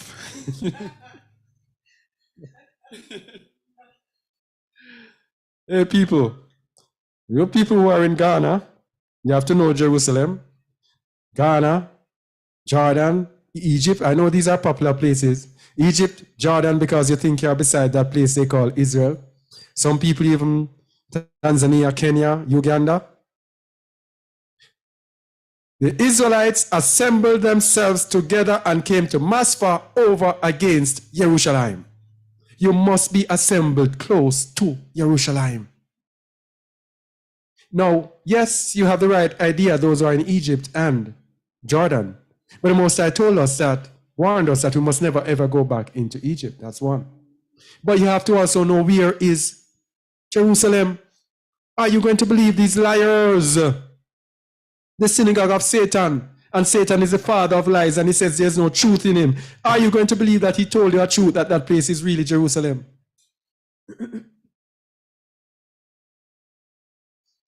46. Wherefore the Israelites assembled together and came to Mashva over against Jerusalem. For in Mashva was the place where they prayed aforetime in Yasharel. Mashva. Remember, where did Abraham go again? Canaan. No. In Ma is another M word. Ma. Or S word. What are the words? No, it's not Shechem. I don't remember. So, the Most High brought us here. And what are we doing here? We are worshiping, we are praying, we are seeking Him. He brought us here. We didn't ask to come here. If we had come of our own effort, our own volition, if we had come of our own, then we would say, but He brought us here. And if He brought us here and He's consistent, we must believe that He brought us against Jerusalem. So we're going to show you how as well. What else He has shown us. First Maccabees 3:47. Continue. Then they fasted that day and put on sackcloth and cast ashes upon their heads and rent their clothes and laid open the book of the Torah, wherein the heathen had sought to paint the likeness of their images. You see that? Nothing new under the sun. We open the book of the Torah now, where the heathen have sought to paint the likeness of their images. And how do they do that? They change the name of the Father and of the Son 7,000 or so times, and put in the image of the Son as being Jesus Christ, and gave us an image and said, this is Jesus Christ, and gave us a religion and said, worship Jesus Christ. So that is how they get to paint their images. And that's why it says in Ezekiel, I think 14:4 or 4:14, Son of man, these men have set up their idols in their hearts. We set up the idols in our hearts by worshiping the idol, JC, of the heathen. That is how they paint the likeness of their image. Verse 49. They brought also the priest's garments and the first fruits and the tithes and the Nazarites they stirred up, who had accomplished their days. So they turned back to Yahuwah. Verse 50. Then cried they with a loud voice toward Shamaim, saying, what shall we do with these, and whither shall we carry them away? For thy sanctuary is trodden down and profaned, and thy priests are in heaviness and brought low. And this is what's going to happen eventually. Verse 52. And lo, the heathen are assembled together against us to destroy us. What things they imagine against us, thou knowest. 53. How shall we be able to stand against them, except thou, O Allah, be our help? Then verse 54. Then sounded they with trumpets, and cried with a loud voice. And after this, Judas ordained captains over the people, even captains over thousands, and over hundreds, and over fifties, and over tens. But as for such as were building houses, or had betrothed wives, or were planting vineyards, or were fearful, those he commanded that they should return, every man to his house, according to the Torah. Continue. So the camp removed and pitched upon the south side of Emmaus. Okay, so we can stop there. So the camp removed and pitched upon the south side of Emmaus. This is close to Jerusalem. Nothing new under the sun. We're going to show you that we too are close. So let's continue the great Jerusalem deception of Edom, because we have to show the people over those places that we have been deceived with this Jerusalem. Matthew 23, 37 to 38.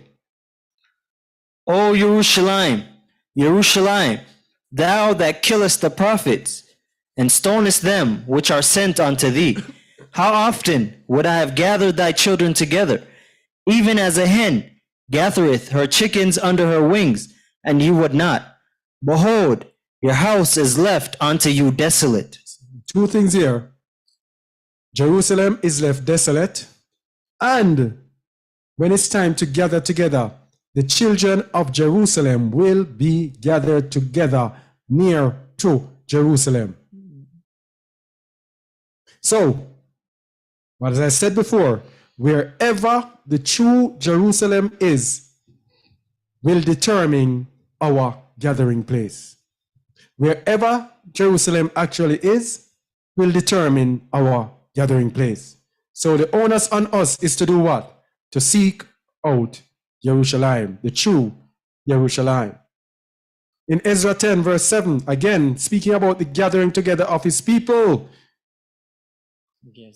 and they made proclamation throughout Judah and Jerusalem unto all the children of the captivity, that is people like me, that they should gather themselves together unto Jerusalem. It's not just come and put yourself wherever in Africa. You have to gather yourselves unto Jerusalem. That's why it says in the book of Lucas, is it 14?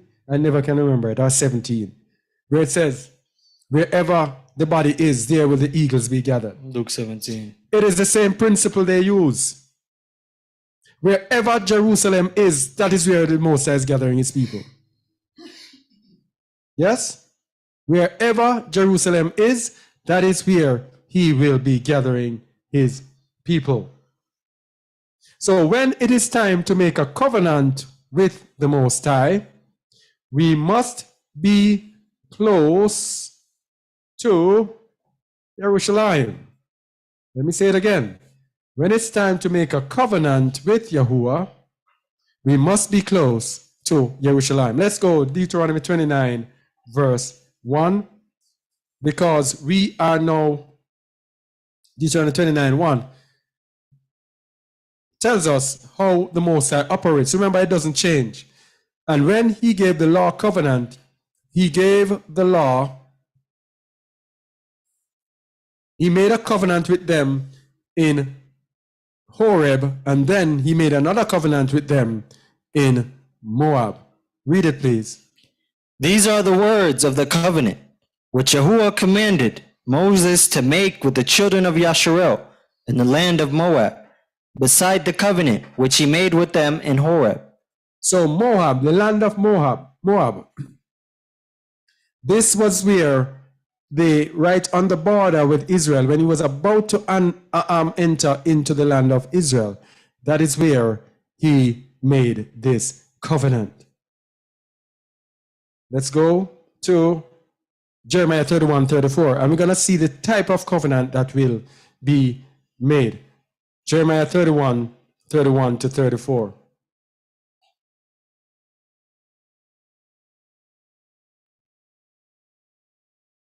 31 to 34. Go ahead, please. Behold, the days come, saith Yahuwah, that I will make a new covenant with the house of Yasharel and with the house of Yehuda, not according to the covenant that I made with their fathers in the day that I took them by the hand to bring them out of the land of Mitzrayim, which my covenant they break, although I was an husband unto them, saith Yahuwah. This? But this shall be the covenant that I will make with the house of Yasharel. After those days, saith Yahuwah, I will put my law in their inward parts, and write it in their hearts, and I will be their Eluah, and they shall be my people. So we have we have already started entering into the covenant, the new covenant, but he that endureth to the end shall be saved. We were given the Ruach HaKadosh as a down payment, that is in Ephesians 1:12 to 14. And that down payment is to make sure that, to give us, no, not to make sure, to give us the opportunity to make use of the Ruach so that we can be brought into the bond of the covenant. The bond of the covenant that we are going to be brought into requires that we be very close to Jerusalem when he takes us and brings us into the land. Jeremiah 31:34 tells us and shows us that we have not yet, we still have some part to go in this, the new covenant. Read verse 4, please. And they shall teach no more every man his neighbor, and every man his brother, saying, Know Yahuwah, for they shall all know me, from the least of them unto the greatest of them, saith Yahuwah. For I will forgive their iniquity, and I will remember their sin no more. All right, I am sure those of us who are walking in the Ruach will know that Yahuwah still remembers our sin. He still chastens us for our sins. And I am sure that we still have to be teaching each other. When we are being brought into the bond of this, the new covenant, we will not have to teach any man his neighbor, and he will remember our sins no more. So we still have to enter into the bond of the new covenant. 2 Chronicles 23, 1, 2, 3. 2 Chronicles 23, 1 to 3. How long have we been going? 2 Chronicles 23, 1 to 3. About 2 hours. Okay.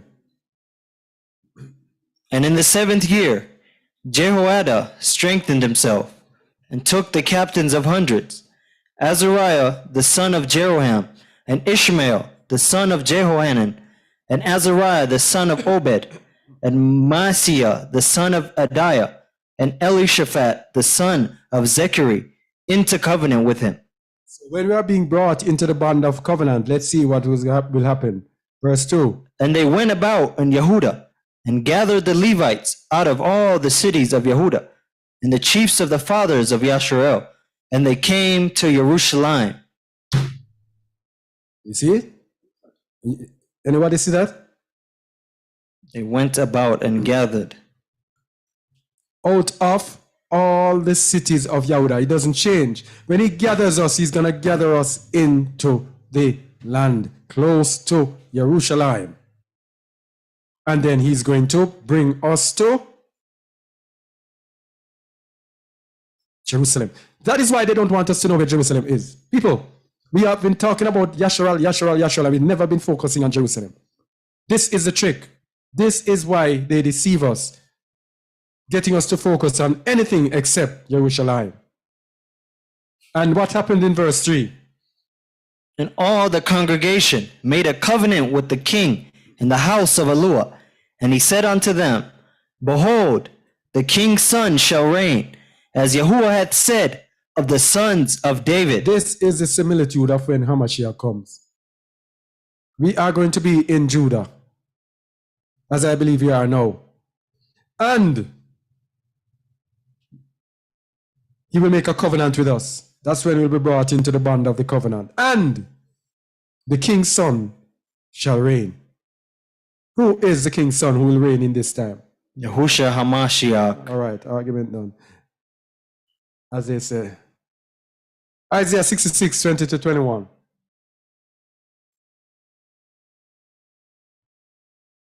Isaiah 66, 20 to 20. 1. Hold on, please. Read it, please. And they shall bring all your brethren for an offering unto Yahuwah out of all nations upon horses, and in chariots, and in litters, and upon mules, and upon swift beasts, to my holy mountain, Jerusalem, saith Yahuwah, as the children of Yasharel bring an offering in a clean vessel into the house of Yahuwah. Continue. And I will also take of them for priests and for Levites, saith Yahuwah. Look into this. You see the significance of Levites. When we are brought to Jerusalem, he will take of us for priests and for Levites. Now let's go back to the previous one and see what it said about the Levites. Verse 2.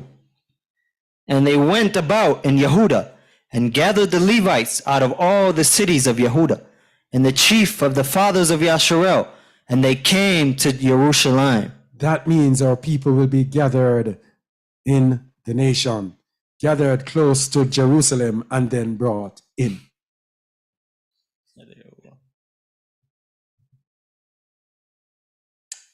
All right. Oh, this is out of place. All right. So, we know these are things that we can just run through. Israelites must be in 400-year captivity before the second Exodus. Now, those people over there in that land they call Israel, they were not in there any 400-year captivity. Genesis 5, 15, 13, over on the right-hand side. Read it, please. And he said unto Abram, know of a surety that thy seed shall be a stranger in a land that is not theirs, and shall serve them, and they shall afflict them 400 years. Continue. And also that nation whom they shall serve will I judge, and afterward shall they come out with great substance. Nation of Edom will be judged, and they shall come out with great substance. So this is a 400-year captivity that these people have not gone under. You have to have gone under this to be an Israelite. So this disqualifies them. And a lie that's often told is this. I think they believe this is the 400 years is the first captivity under Egypt. But how many years was it, Uncle Armstrong? 210. Yeah, 210. Yeah, so that can't be the same one. Yeah. If they were only there for 210 years, Yeah. it's not this prophecy at all. Yeah. This is 15, 13 to 14. So, we also have to go through a second Exodus. Now, I don't know what these people say are their second Exodus. But read Exodus, we've read it so often. 20:33. Yahuwah swore that we should go to a second Exodus and go into the wilderness. As I live, saith Yahuwah Eluah, surely with a mighty hand, and with a stretched out arm, and with fury poured out will I rule over you. And I will bring you out from the people, and will gather you out of the countries wherein ye are scattered, with a mighty hand, and with a stretched out arm, and with fury poured out. And I will bring you into the wilderness of the people, and there will I plead with you face to face, like as I pleaded with your fathers in the wilderness of the land of Mitzrayim. So will I plead with you, saith Yahuwah Eluah. So ask those people in that land for their second Exodus. Ask them about the second Exodus. All right? Now, the curses of the law show us the land and the people. The curses of the law show us the land and the people. So if you want to know where the land is and where the people is, and we are going to leave these verses with you so you can check them out yourself. Verse 49 says, look at verse 49, read it please. Yahuwah shall bring a nation against thee from far, from the end of the earth, as swift as the eagle flieth, a nation whose tongue thou shalt not understand. Right, these are short, you can just, Deuteronomy 28:18, let me just go to a couple of them. Deuteronomy 28. Because I think we have proven several times that these people are not the people. Read, please. Cursed shall be the fruit of thy body, and the fruit of thy land, the increase of thy kin, and the flocks of thy sheep. Of thy kind. So the fruit of thy land, cursed shall be the fruit of thy land, and we have a video on this. You can check it out on our channel. Cursed shall be the fruit of thy land. All right, so you can read the rest of them. Deuteronomy 28:33. Let me just go there like it's one verse.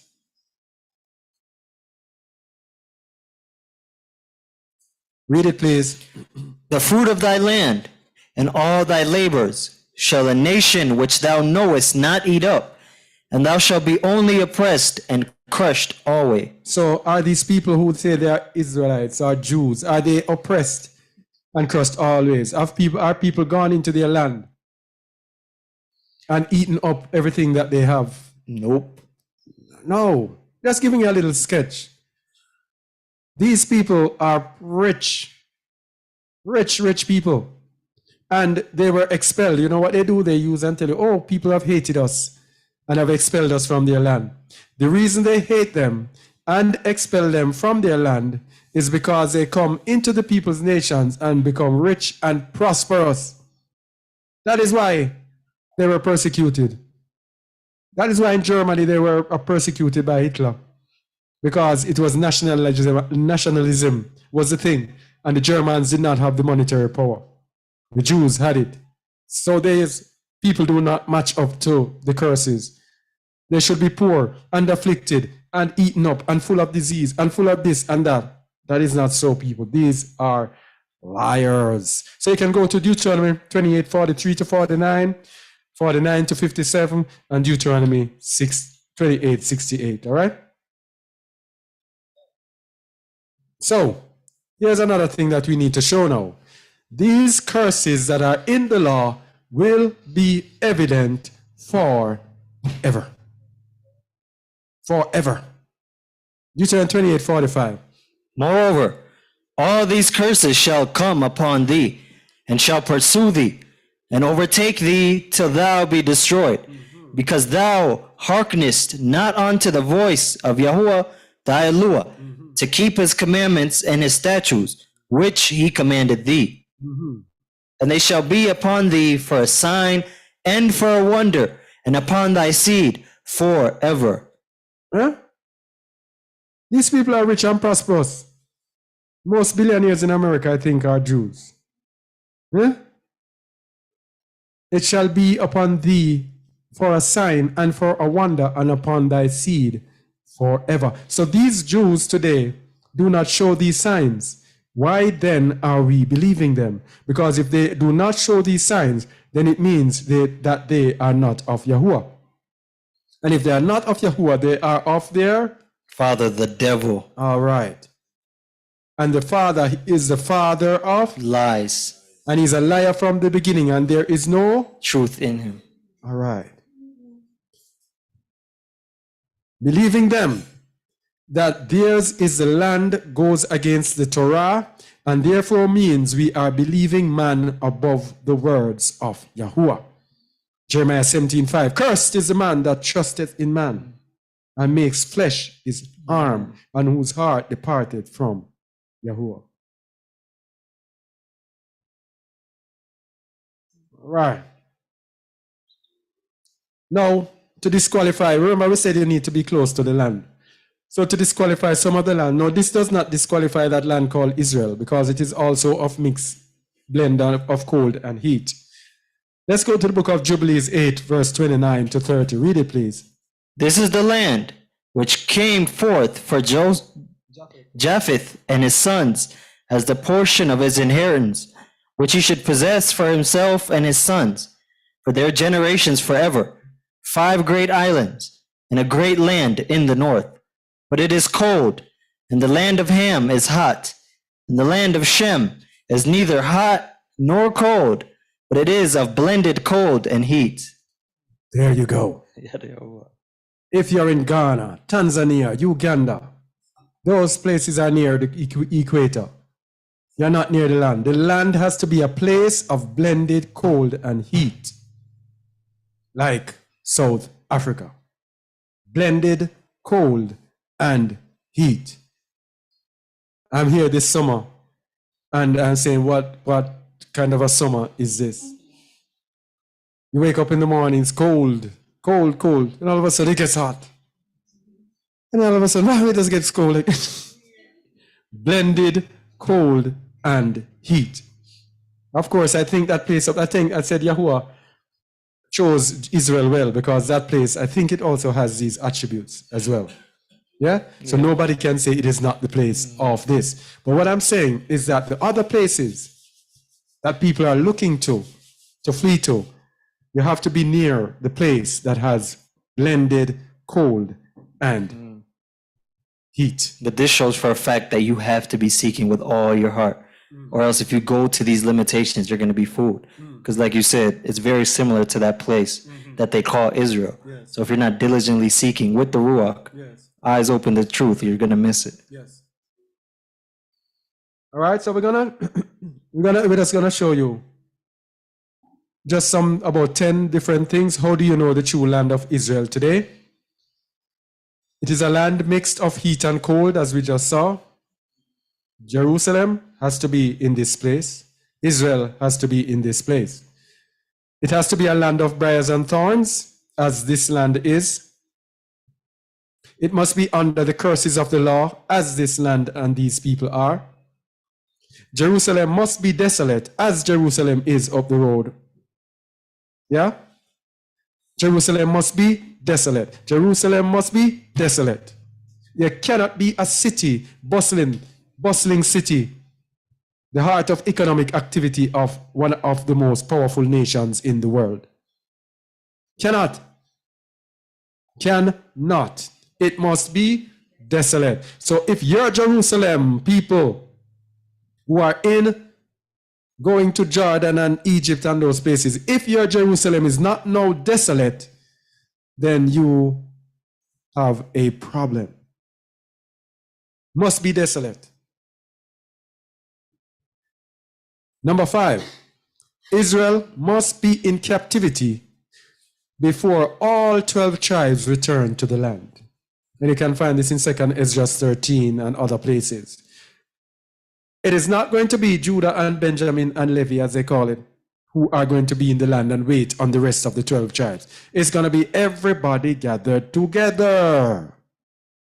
So if your Israel does not have all 12 tribes gathered together, then it is a false Yasharal, false Israel. Right? Again, Israel must be poor before they are returned to the land.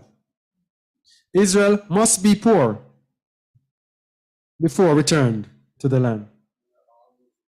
Always rich. Yeah? They brought in the poor, and the poor who were with them got rich with them. All right? Number 7, Israel cannot be a world power influencing the direction of the world. Why? When we are under the curses, it says, your enemies, you have no power against your enemies. You shall go one way and flee 7 ways.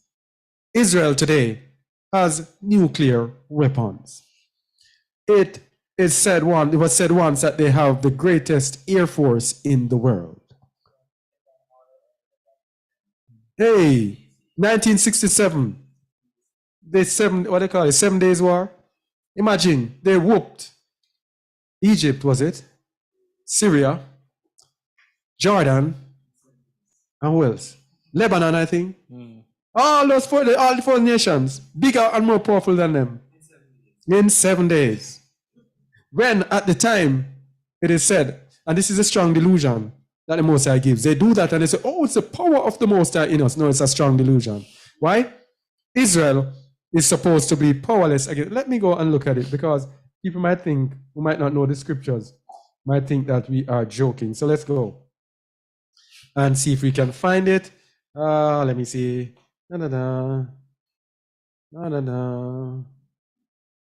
Verse 25. Deuteronomy 28, verse 25. Yahuwah shall cause thee to be smitten before thine enemy. Thou shalt go out one way against them, and flee 7 ways before them. and shall be removed into all the kingdoms of the earth. So the true Israel, if they were to fight, they would lose, and then they would take them as slaves and ship them all over the world. Huh? As what they, Edom, did to us. So I don't know, people can continue to believe this fairy tale, especially those of us who should be in the way. So let's continue. All right. And remember, they influence the direction of the world. They influence United States, everything, they are in it. I was looking once at, they have some people who search out the origins of people who are in the FBI, who are in different, and when you look, Jew, almost everyone is a Jew. In all the influence of power, they control the United States behind the scenes. Now, how can this be people? How can you believe these people? These are liars. How can you believe them? But let's go 8. Israel will be ruling the world when they come back together. That is what the Bible says. When they come back together, Hamashiach is going to return and he's going to rule the nations with a rod of iron.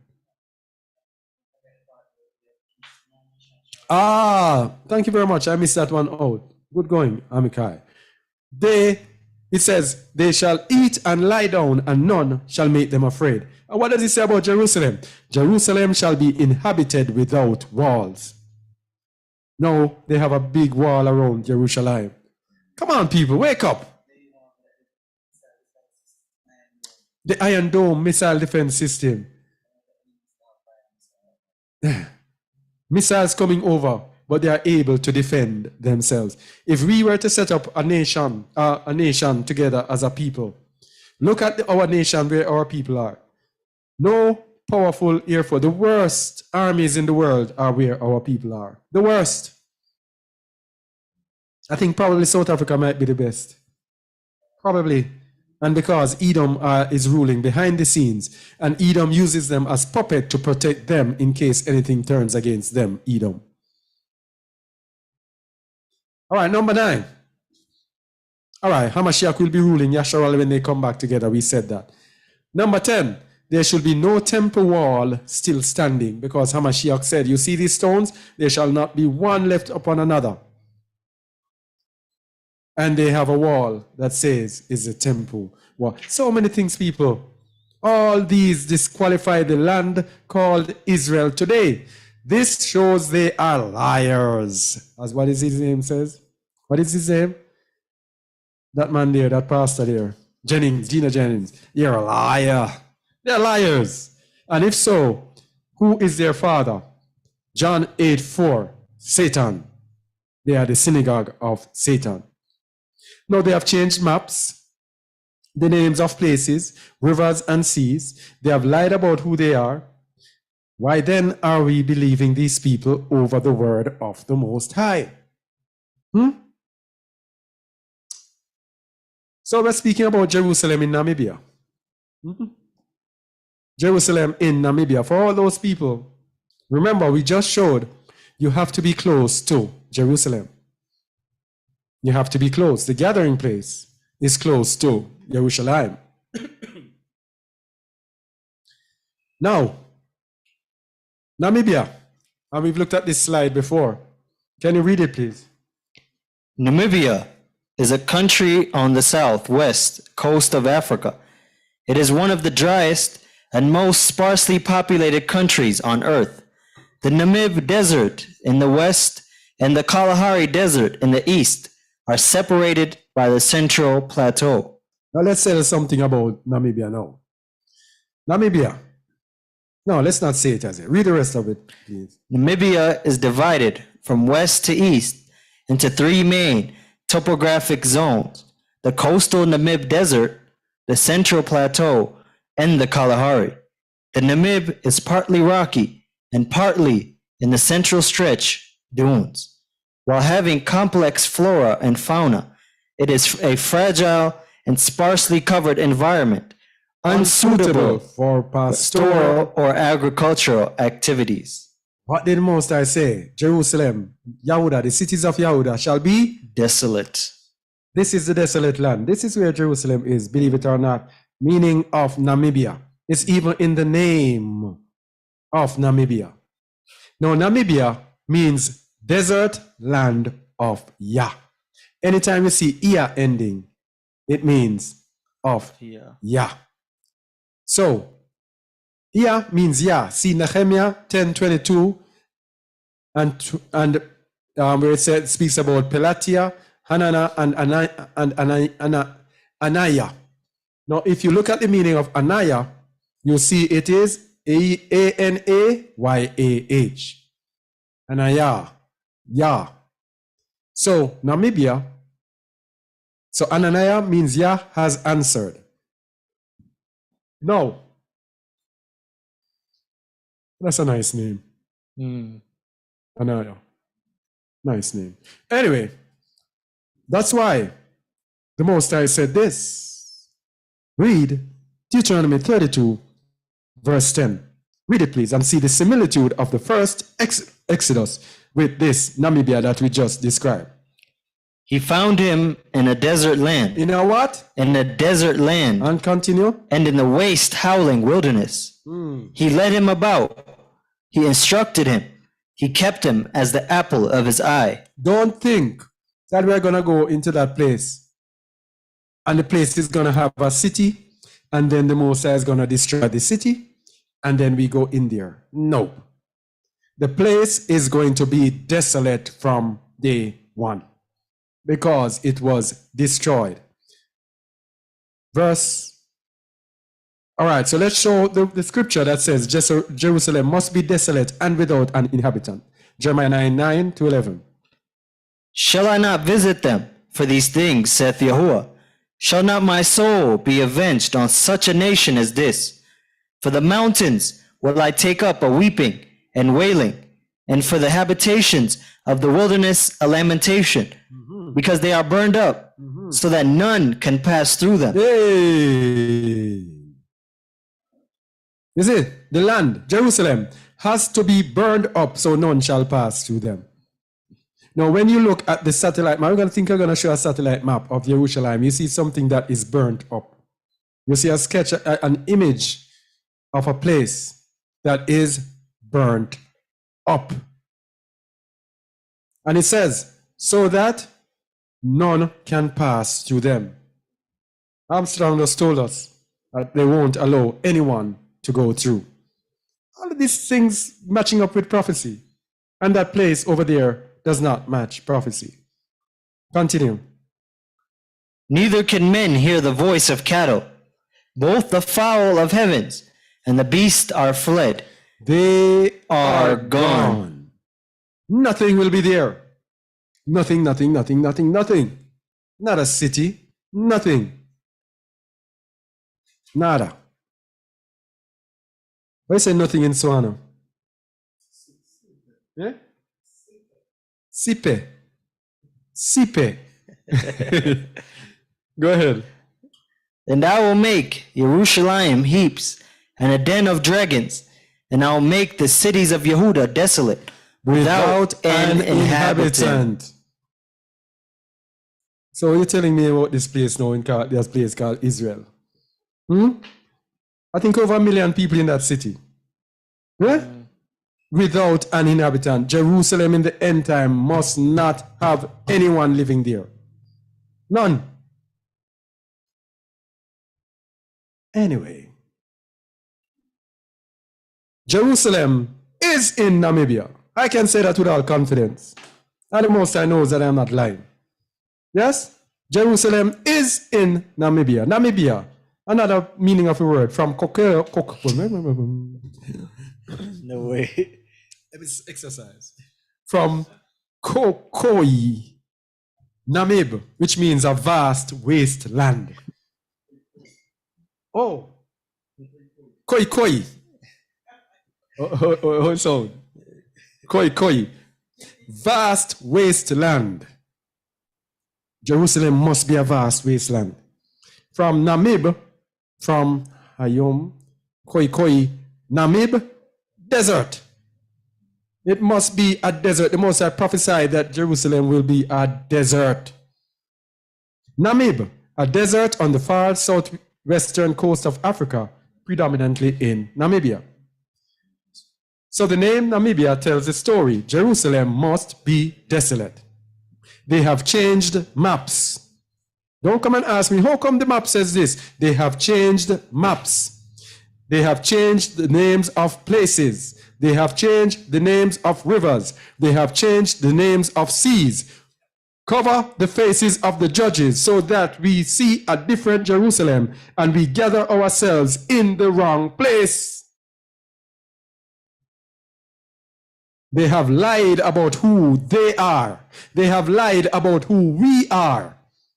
Why then are you believing these people over the word of the Most High? Why then? Those people in Jordan and Egypt, why are you believing these people who say that place is Jerusalem? It is an international conspiracy. Satan has the world. Now, if we can have a religion like Christianity, it sounded so good when we were in it, wasn't it? Didn't it? When we heard the truth that it was a lie, many of us couldn't even believe that it was a lie. But now we are hearing about this place called Jerusalem because we can see a city and some people say they are Jews. We are believing these liars. Huh? Those who are in Egypt, Jordan, you have made an error. We don't want to say you've made an error because pride might step in and say, who is this little nobody who's saying that I'm making an error? But I want to say it decent. Think about it. Think about it. Pride will come and say, who are you talking about? Because we all act as if we know everything, don't we? Yeah, that's true. Yeah. So that's why I make every effort not to act as if I know everything. You must always be open to prove all things, hold fast that which is good. So, the location. Oh, we did that already. No. Where are we now? Oh, we did that already. What am I doing here? Ah. All right. So here we go now. This is the desolate land, the land that is burnt up. This, I believe, is one of the some maps that they got about how Jerusalem is today. Now, there are people who have studied these, studied the size of it, studied the location of the different places, and can show you on this desolate map. You can't go to this place, you only have to see it through Google Maps, etc. All right? This is Jerusalem in Namibia. Now, speaking the truth can be confused with boasting. I didn't even put in the verse where it is given. I have to go find it. Let me go find this because it's very important. Say something while I'm gone. How should I? You can fill in for me while I'm gone. No, but everything we're seeing right now, I think it exemplifies the Zechariah 5, the two women that we read about today. The first one being Christianity. It blinds the judges by religion. It keeps us far away from the Most High and pushes us completely opposite direction of truth. And then once you overcome the first woman, the second woman is just waiting. Because personally, that's what happened to me. Once you overcome Christianity, you come into the truth. That second woman has already fooled you with a location that you can see. Yes. Like Ak said. And if you're not seeking to get past, with the Ruach, past the two women, you're going to miss it. I think that's what most people are doing over in those areas. Because they've gone past, they think they're in awakening, they think they're in the way. They obey the law, they follow Yahusha. Some of them even follow the correct names. But the thing is, they're so stuck in their mind that that place is the true place of Israel. Yes. And that's where the people are. And somehow the Most High will take those people and put the real people back in that place. But now we know that's a polluted land, as the verse that we just read in Malachi read. It's a polluted place. It's going to pollute you. There's no truth there. The people there are liars. Why would Yahuwah put us back in a place that is already defiled? It just doesn't make sense. Yes, that's a very good point, because he said the land shall keep its Sabbath as long as it remains desolate.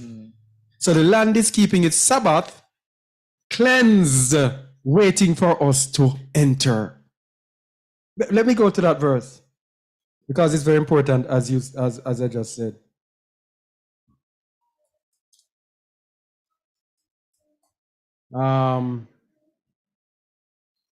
Let me get there. It's in the book of Somebody in the chat said we have a masfa called Mesfa in Jamaica. You know that place? a what? You know that place?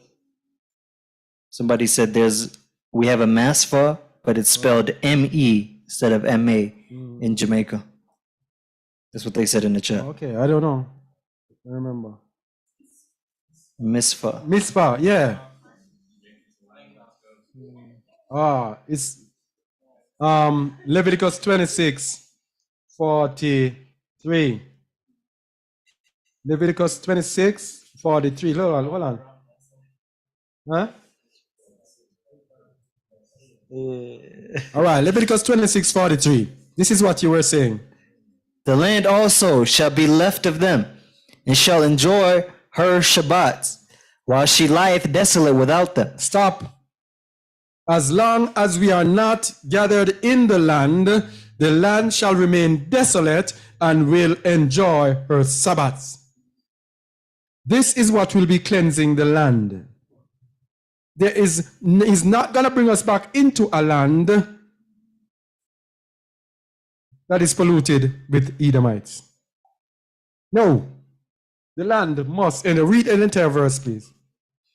The land also shall be left of them, and shall enjoy her Shabbats, while she lieth desolate without them, and they shall accept of the punishment of their iniquity, because they despise my judgments, and because their soul abhorred my statutes. We'll go to 44. And yet for all that, when they be in the land of their enemies, I will not cast them away, neither will I abhor them, or destroy them utterly, and to break my covenant with them, for I am Yahuwah, their Eluah. And that is why he brought us here, because he's not going to forget his covenant. Oh, I love him. You too. Hey. So let's go back to Hamashiach. So what I'm going to say now is speaking the truth can be construed or conceived as being boasting. Let me get the verse. We're going to go from verse 6, chapter 6, the book of the Nazarene and the enlightened ones, chapter 6, verses 6 to 8. Let's go there, please. Chapter 6, verses 6 to... Which page? It's on page 59 of 2:112. Verse 6, chapter 6, page 259 of 2:112. And of course, if you're just joining, you can download the books of the Nazarene and the enlightened ones from our website, justaword.org/downloads. All right, go ahead, please. After others had performed their duties, Yahusha had a chance to speak, and with all eyes upon him, he did so, and the people were astonished. Now, what we want to establish here, we're going to show you something, but we have to show you that sometimes you have to speak the truth, and it might sound as if people might say, oh, they're boasting. Yeah? We have to speak the truth, but sometimes you have to speak the truth because the Most High gives you truth and you speak it. When Hamashiach was speaking here, if he said this today, people would say he's show off and he's actually boasting. Let's see what happened. For he said, behold, you are witnessing the fulfillment of the Holy Writ and the accomplishment of Yahuwah's design. I am chosen to be the tongue of the Father, speaking his words to you, his people. I am the light, shining in the midst of darkness. And even as a shepherd separates the sheep from the goats, so do I come to show how the good are to be separated from the wicked. So it sounds as if he is boasting here. So let's see what the people are going to think about it. Yahusha spoke with knowledgeable authority, bringing a new message which gladdened the hearts of those who heard him. The people marveled and whispered among themselves, "Where has he gained all this knowledge? How has he become so learned? Is this not the son of Joseph, the carpenter who is now dead, and of Miriam? And do not his sisters live here still? Yet they say he has healed the incurable, but not all received his words in this manner, and many were offended." And many were Offended. What am I doing there? And many were offended. They say he has healed the incurable, but not all received his word in this manner. So, yeah, well, there was a verse that I wanted to show. Let me see if there's any other verse. Verse 11, that's what I want. Verse 11, page 60. After hearing what he said in the temple, many people were vexed with him and sought to hustle him out of town. But others said, "Let him be, for he grew up here and is the only son of a carpenter." Only the son of a carpenter. Hey. Sorry. Continue. Therefore, he tries to make himself important. He has been away and seeks to impress us. You see? When you speak the truth, people can construe it as being boastful. He is only the son of a carpenter. Therefore, he's trying to make himself important. He has been away and seeks to impress us. So this is what I'm going to show those now who have not seen it. I know this is not boasting, and it is something that has to be said. All right? Whatever the Most High shows us, we have to speak it. All right. So, while in a span of maybe about 2 weeks, was it, when the Most High started giving me a series of videos, we did about 5 videos speaking about the true location of Yasharal, of the land. And the Most High gave me a series of videos culminating in one that showed us exactly where Jerusalem is today. And we have a video on that, the true location of Jerusalem, I think it is. And we have a playlist. I hope I remember to share these videos right here, and so that others can see it. So you can check out that video. Only one thing I want to show you in the video is how the Most High showed us and confirmed to us where Jerusalem is. Because in that span of about 2 weeks, he gave us some knowledge and opened up our eyes and showed us. And we were not even digging. He just showed us exactly what, where Jerusalem is. So, in seeking, we came upon a video that showed us the location of Jerusalem. If you see it here, Vriedeberg or Jerusalem. This is where Jerusalem is. But the Most High showed us, when we looked on the map, we glanced and we saw 2 names over here. Nisbet. And we realized that, wow, Amikai, his Babylonian name is Nisbet. And then I looked above Nisbet, and I looked and I said, lo and behold, Elliot Hill. That is my name. So, I'm not done as yet, but no matter who tells me about that place being Jerusalem is up there. This that the Most High shows me, I have been walking with the Most High, not for a long time, 2011 to 12, so 12 years. Yeah? I know when the Most High speaks to me, I know when he confirms things with me. And he is confirming right here, this is where Jerusalem is. Now you see Elliot Hill up here. I looked at the meaning of the word Nisbet, and it means a bend in a river that looks like a nose. So I don't know if that is what this place looks like. But I looked at the meaning. We know the meaning of Elliot, which comes from the word that they say is Elijah or Eliyahu, which means Yahuwah is Alua. But let me show you the confirmation. In these two names, there is a triple confirmation. Because it says Elliot what? Hill. Elliot Hill. Now, if you go to my first Babylonian name, it is, what do they call it? Brian. That English name. And if you look at the meaning, let's get it on the screen. If you look at the meaning of Brian, let me get it on here. Coming up, you can see it. Brian is a masculine Irish name meaning high. What is high? A hill or noble. It is related to the old Celtic word bricks, meaning, look at it. Hill or high. Meaning what? Hill. People. Yahuwah is great. People, let me tell you something. Let me tell you all something. We never asked for this.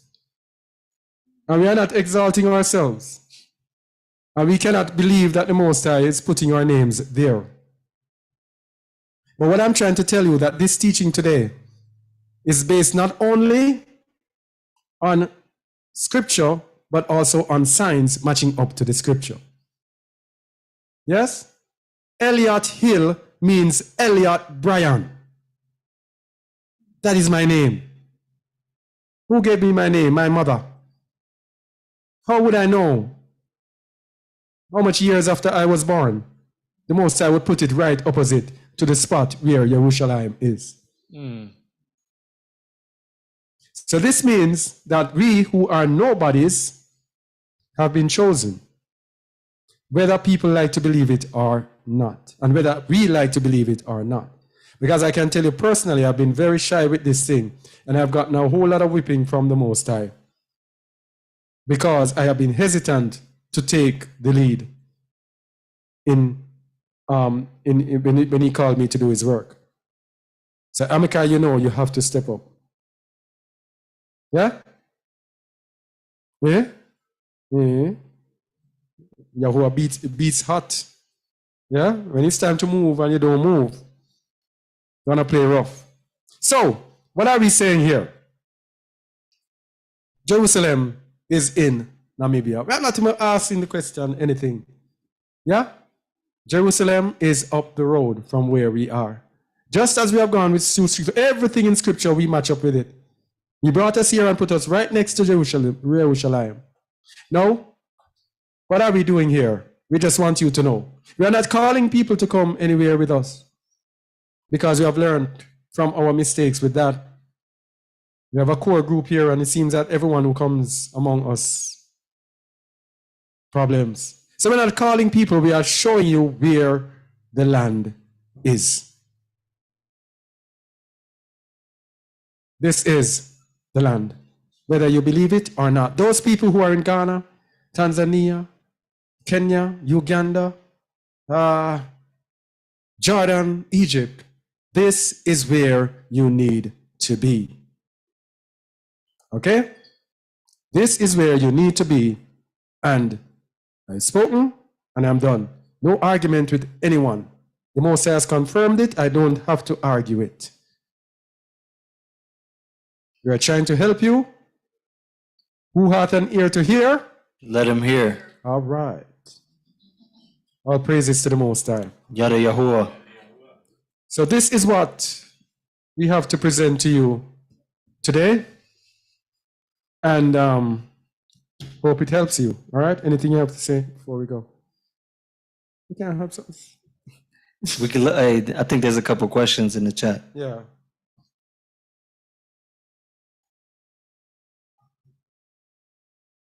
Let me see if I can go there.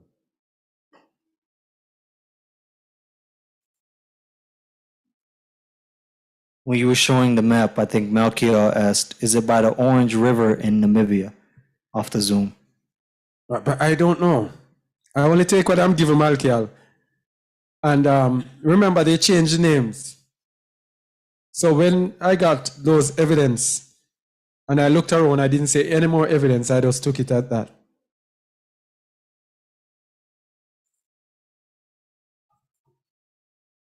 Where is, I'm trying to get on the channel. Okay. To see, yeah. Wow, 54 watching. That's good. It built up back again. All praises to the Most High. Only hope it things here. Yeah. So, are there any questions? Any more questions? Kudea said the president of Ghana met with Trump about this. He had a bill commemorating the 400 years just before the meeting at Just a Word. Oh, he had a meeting before. You see, that's a conspiracy. That is a conspiracy. Yeah? All right. And it says President of Uganda has also set an agreement with USA to set up a military base. The military will not require ID, and if they use weapons against the people, they cannot be tried for justice. Hey. So it's not coincidence that we're saying it. Don't go to those places, people. This is the land. This is the place of gathering. And if you don't believe me, you will see. Stay wherever you are, and you will see when we are gathering, or when the Most High is gathering us, you are going to be sorry. I am so sure about this. I have been with the Most High for 12 years, as I said. 12 years, it might not belong to some people, but I have been through what I've been through. Most people have not been through it. 12 rocky, rough years with the Most High. And I know when He's speaking to me. All right? Somebody said they also promote the Holy Land trips in these African territories. I know because I used to be a travel agent, or I am a travel agent. That's nice to hear. All right, so let me see what's going on here. There's a question that says from Carrie McGee. What does the verse mean that says the land will be trodden down by the Gentiles until the time of the Gentiles be fulfilled? All right. Is this true scripture, or has it been inserted to be a stumbling block? No, it's not a stumbling block. Let's go there. When it says the land is trodden down, Jerusalem shall be trodden down. It does not mean that Jerusalem is literally being stepped on, that they are literally. This is the deception again. People are looking down, looking at it and say they must be walking. They must be walking in Jerusalem. All right. Jerusalem shall be trodden down. All right? The trodden down there means, from the Greek pateo, which means to trample, literally or figuratively. Tread down, underfoot. What does that mean? It means the land is under the authority of the Gentiles. These lands are under the authority of the Gentiles, even though the Gentiles are not officially reigning, because they cannot do anything outside think South Africa is bad. Let them say, all right, the whites own 80% of the land. Let us go and take the land away from these people. You think they can do that? Their people don't have any land. You have, how many million white people are here? About 5 million? And you have about almost 60 million black people. And the 5 million white people own 80 or so % of the land. And if the blacks say, okay, the blacks don't own enough land, let's go and take them. What do you think? You think they can do that? South Africa is trodden down of the Gentiles. Likewise, Namibia, they cannot do it. The Gentiles dictate foreign policy. All they do is put forward someone to make it have the similitude, make it have the appearance that they are ruling. That is why in countries like Jamaica, they give you a prime minister who is elected. And then they give you a what? A governor general. And who is the highest in the land? The governor general is higher than the elected prime minister. What does the governor general do? He reports to the queen. Remember, we were owned by Britain. Britain says, all right, I'll give you independence. But what did they do? They put a governor general above the elected prime minister. The prime minister was elected by the people. A governor general is there representing the queen. Yeah? Jamaica is trodden down of the Gentiles, even though Jamaicans own it. Likewise, Jerusalem is still trodden down of the Gentiles. You think our people can go in there? No. You think they're going to allow anyone in there? Why? Because the Gentiles do not want us to know where Jerusalem is. So that is the trodden down. That is how they do it. And I remember, I have said this before, that I remember when I realized that Jamaica is trodden down of the Gentiles, was one day I brought my daughter to one of their ceremonies, independence ceremonies. So it was a day, I said, okay, I'm going to show you the marching band and all of those things. And I brought her there. When I brought her there, I saw some people standing at they were standing, you know, like soldiers, police. No soldiers were there, but police and other military type units. They were standing in the sun. And people were just standing, watching and waiting. Nothing was happening. And the people were in the sun waiting and waiting. And you know what they were waiting for? When I inquired, you know what they said? The custos is not yet there. Who is the custos? You have the governor general, and then you have the custos in each parish representing the governor general. So it is our independence celebration. But our independence celebration could not start unless a representative of the Queen is there. That is trodden down of the Gentiles. And I know these African countries have certain things they cannot do unless these people give them permission. So they give you the appearance that you are ruling yourself, but they have not let go. So Jerusalem is still trodden down of the Gentiles. Anything else? There's Yaz, my light, says, this word is very true. I had a dream last year, September, after asking the Most High about this move to South Africa. I dreamt that I flew to South Africa and was heading towards you guys. As I was leaving the city to head towards the hill where you guys were, I was passing some street signs. One of the signs read, Nesbith Road. Whoa. I had forgotten about the dream until I saw your video. Whoa. It came back to me. So I know the Most High was confirming that the land is in this vicinity for real. This cannot be a coincidence. No way. No way. Yada Yahuwah. I need to step up.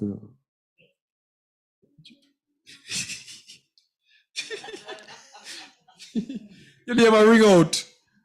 Eh? My youth, you name a ring out. Yeah, you're Jamaican, you'll understand what we just said. Yeah. And then the same person said, this was last year, September, way before all this information came to our knowledge about Namibia being the land, and the Most High allowed me to have that dream. Wow. Thank you very much for that confirmation there. Confirmation. All right.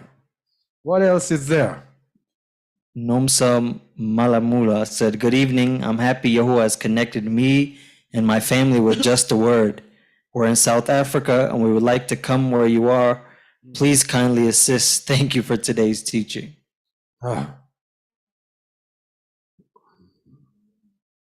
One person said, Ghana is in bed with the New World Order. That's it. What they did, they used Ghana as a deception. A whole lot of our people are gone over to Ghana. Most of them, yeah? And then YouTube is full of videos about what $150,000 can get you for a house. And they show some fabulous luxury houses, all sort of thing to lure people who have a desire for the flesh. And this is what anything that stirs up your flesh, people, stay away from it. Anything that points to the flesh, stay away from it. All right. Yeah. All right, President of Uganda. What is this? I'm trying to see if there's anything. This person says Ghana is a trip for Yasharal. Of course, it's a trap. Yes, it's a trap. Yes, that's why Ghana is welcoming our people with open arms, trying to get us in one place so it will be easier to exterminate our people.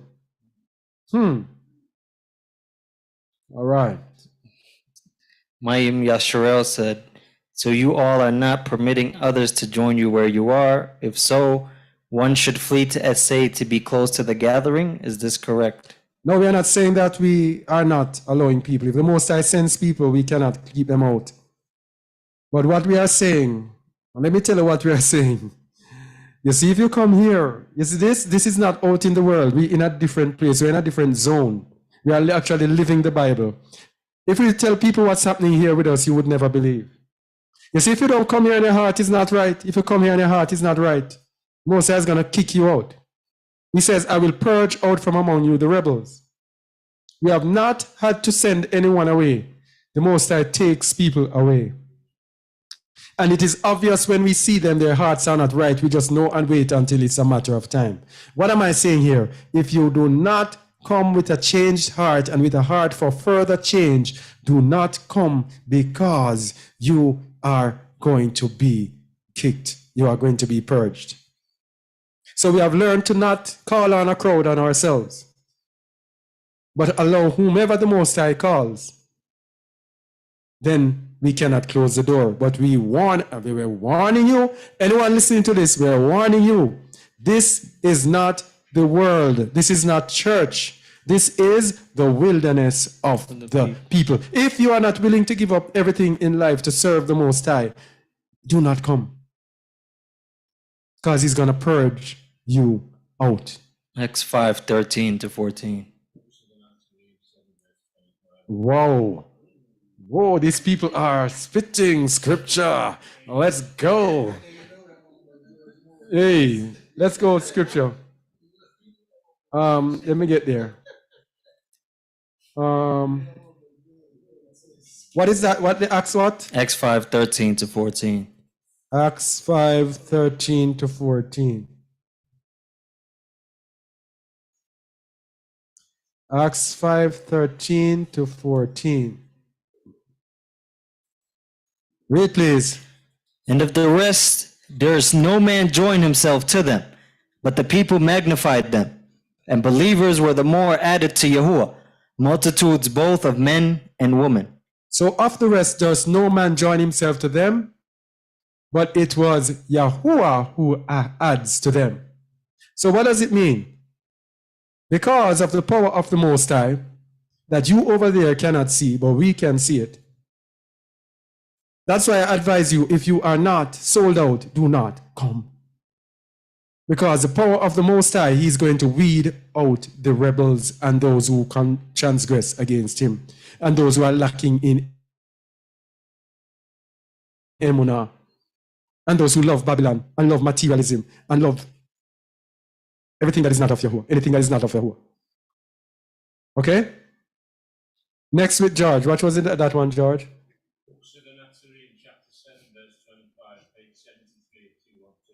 Page 73. Let me get it. On chapter 7. Go ahead, please. I have not come to bring peace, but to put a sword into the hands of men, setting sons against their fathers, and daughters against their mothers. For nothing is worthy if a man will not fight for it. Anyone following me will find enemies among his own kindred. And though he love his parents above all else, I will give him a cause which is greater. My burden is not light, and must be shouldered with fortitude and courage. Those finding it too heavy must go elsewhere, like Ghana. Read the last verse again, please. Let us read it in a chorus. Those finding it too heavy must go elsewhere. Yada Yahuwah. Yada Yahuwah. My burden is not light. Burden is not light. Okay? So only hope that answers the question to that person who's asking. All right? All right, so people, could you please give us a like, those who are listening? Yeah? Somebody said, I'm on dialysis. Do you think it will be good for me to come there? Wow, you'd have to get a miracle to get you off of that one. Whatever the Most High does, I cannot say. Yeah? The Most High will send his people. And we have no doubt the Most High will do whatever is in his will. All right. All right, what else is there? I would like to share the happy news that yesterday I was able to obey the Most High's command for immersion. Yada Yahuwah. Yada Yahuwah. Yana. Prepare for the fire to come. Hey, Malkiel, I see you doing great things, Malkiel, already. Yada Yahuwah. All praises to his name. All right. Where were we again? Where are we? I'm trying to catch up with, where was Eliana? Oh yes. All right. The word is very true. That was a dream. That was a dream. All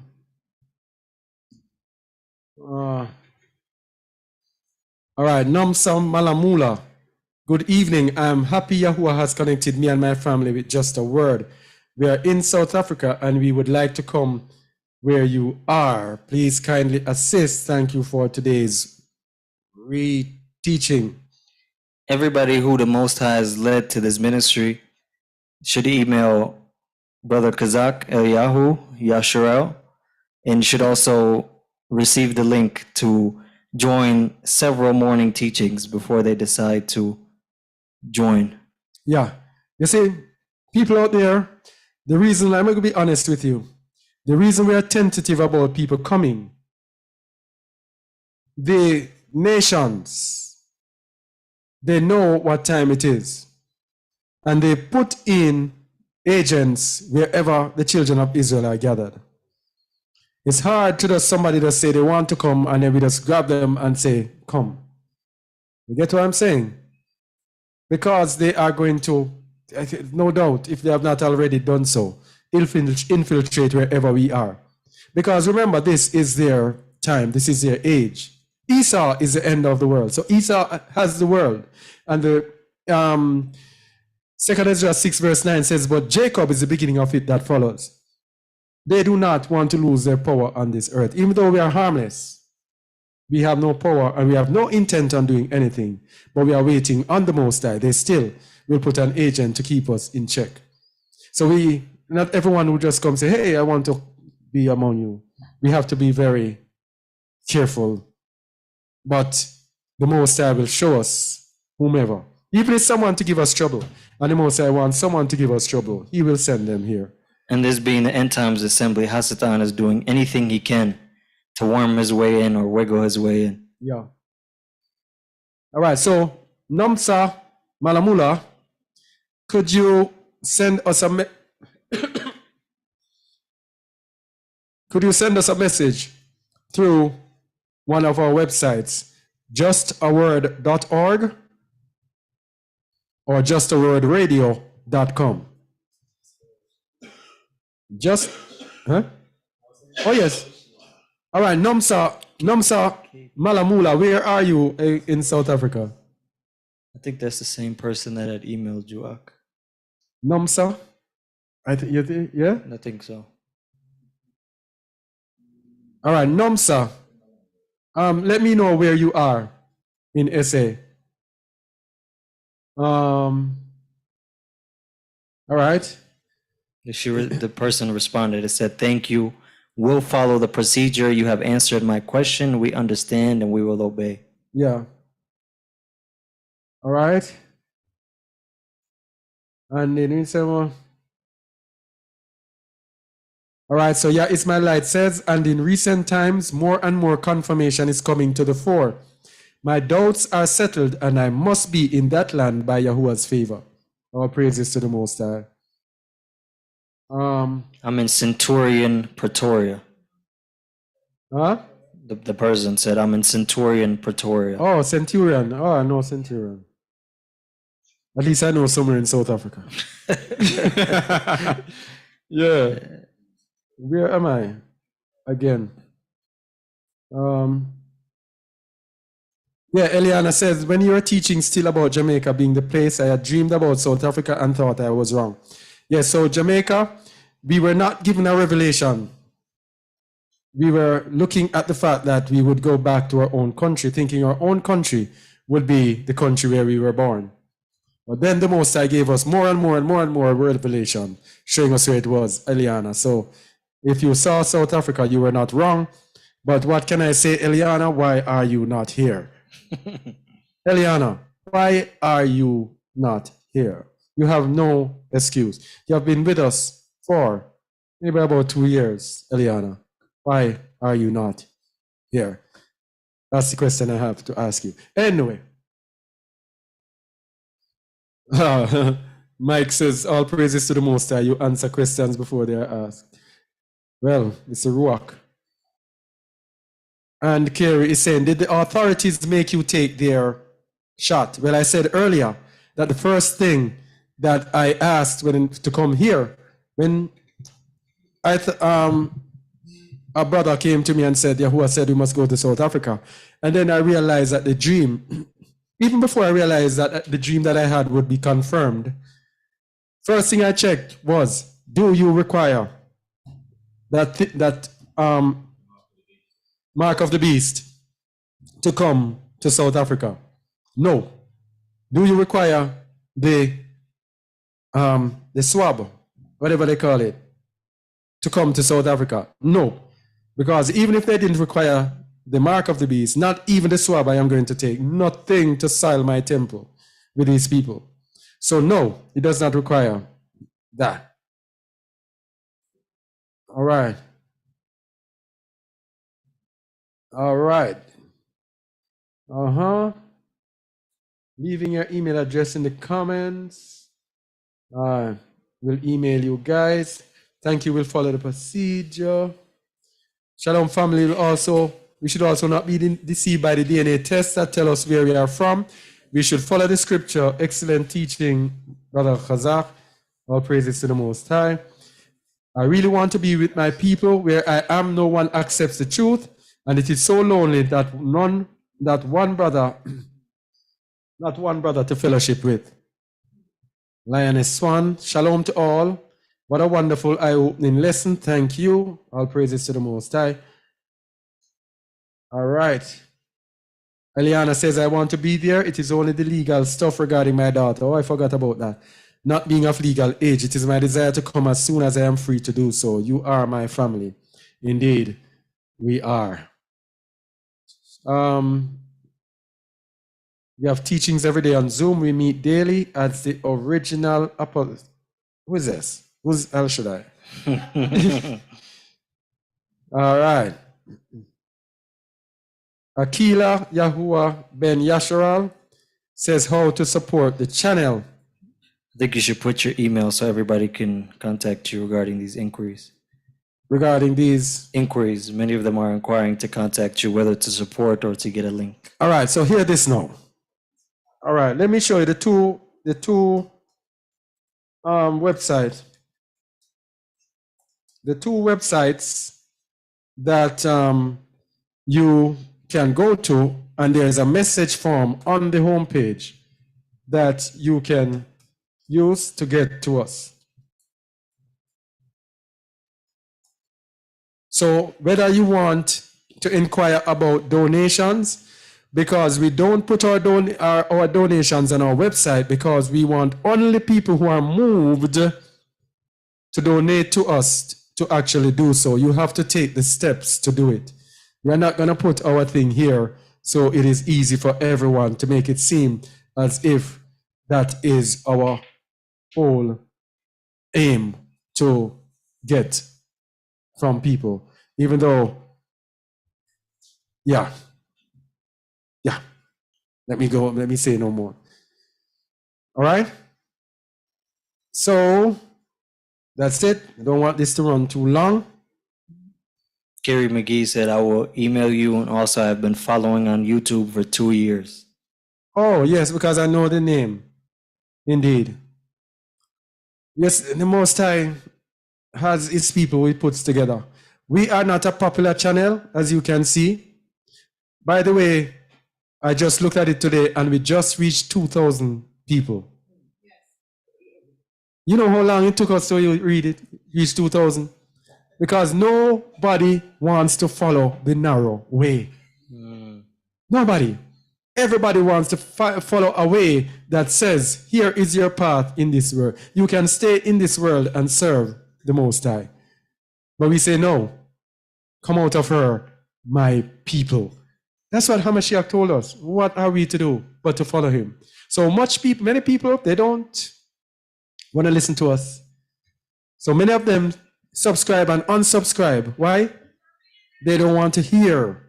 When they see us coming up in their newsfeed, probably, and they see the titles, I don't want to hear that. Unsubscribe. So it has been a struggle.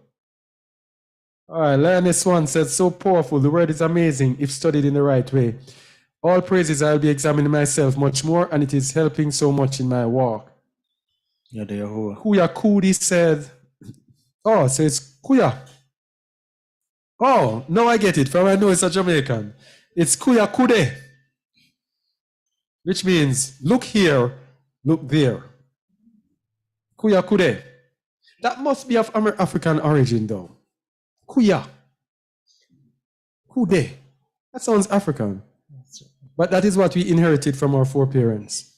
Must have been from Africa. Anyway. Read it. Kuya Kude. Read it. Kuya Kude says, Kerry McGree, I moved to South Africa. I moved back to Jamaica from New York City. I tried to move to South Africa, but could not handle it because I can't handle racism anymore. Kuya Kude. So if you can't handle racism, how are you going to bear the stake of Hamashiach? How are you going to bear the stake of Hamashiach when he says we have to suffer afflictions? We have to be tried by fire. We have to be abused. We have to be reviled and do not revile again. What? I can't handle racism anymore. And I'm going to tell you something about racism. The Most High is great. What am I saying? The Most High is great. Where the Most High has brought us in South Africa, if you see a white person on the street, it has to be someone who came with us. You don't see any white person. When you go into town, it is people looking just like us. Let me tell you, this is small Jamaica. That's why I don't miss home. Sorry, I might miss my daughter and my mother. But what else is there to miss? I am right in the midst of people who look just like me, who have the same mannerisms. What do you call it now? Everything as I. No white people here. As a matter of fact, I know that when George goes on the road, he feels funny. Don't you, George? Because you are like a fish in the midst of a whole swarm. One single fish in the midst of a whole swarm of other people. Everywhere you look, it's our people. And I was told by Vuyo that some people in the villages thereabout have never seen a white person. That's what he said. They have not seen a white person. So, should we give the mic? The mic. Hold on, hold on. Tell them, George. 4. Tell them this, George.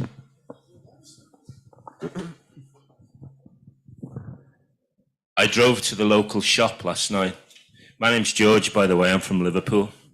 There's only 3 white people that live in this country, and one's my daughter and one's my wife. In this country. In this area. Yeah, in this country. And we're from Liverpool. But I went with one of the brothers to the local shop. It's only a few minutes up the road. But there are about 6 small black children, all eyes focused on me. There's a white man. Is that what they look like? We've never seen one. He's white. They didn't say a word. But that's what. But as soon as I say hello, you get this bright, smiling grin because they realize I'm friendly. Yeah. Because they're just used to being oppressed by the South African white man. Yes. Is that what white people look like? He's white. Yeah. He's not even sunburned. It just makes me feel so inferior. Thank you very much. So that person speaking about racism, it's the other way around. And had she spoken with me while she was here in detail and asking, I would have told her where we are, no racism at all. If you're not seeking Yahuwah, as soon as you get in this place called South Africa, Yahuwah is going to try your heart. Yes. See if anything can blow you away from him and his truth. Yes. Okay, sultry sound was saying, my sultry sound. Can you also add the previous studies linking to this one for the family in the description box? Somebody remind me to do that, please. All right? All right. All right. Somebody said, I'm late. What time do the studies start? The studies begin at 5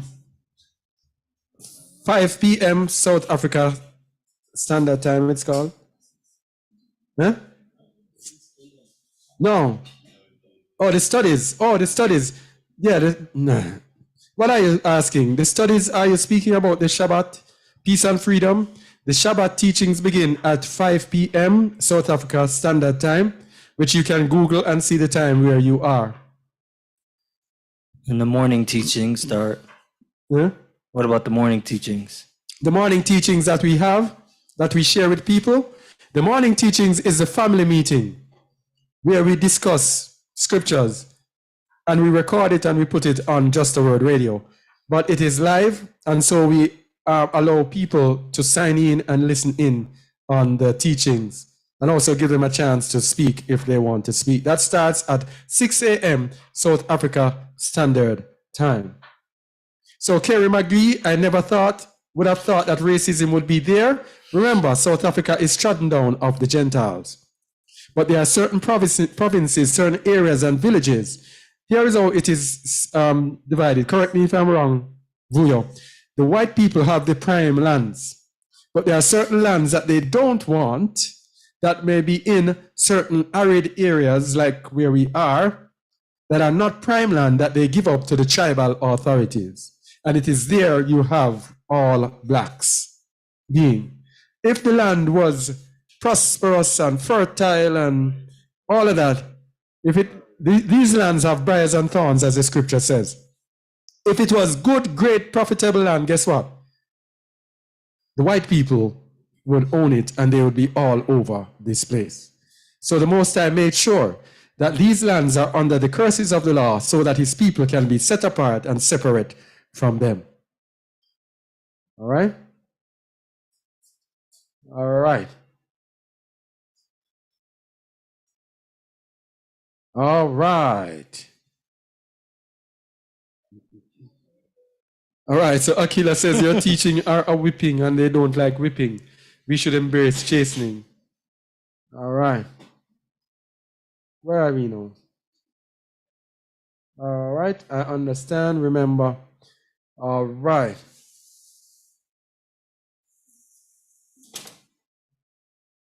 All right. I'm talking about... Eliana says they're going to be amazed by me I'm shockingly Caucasian. We know, Eliana, we know.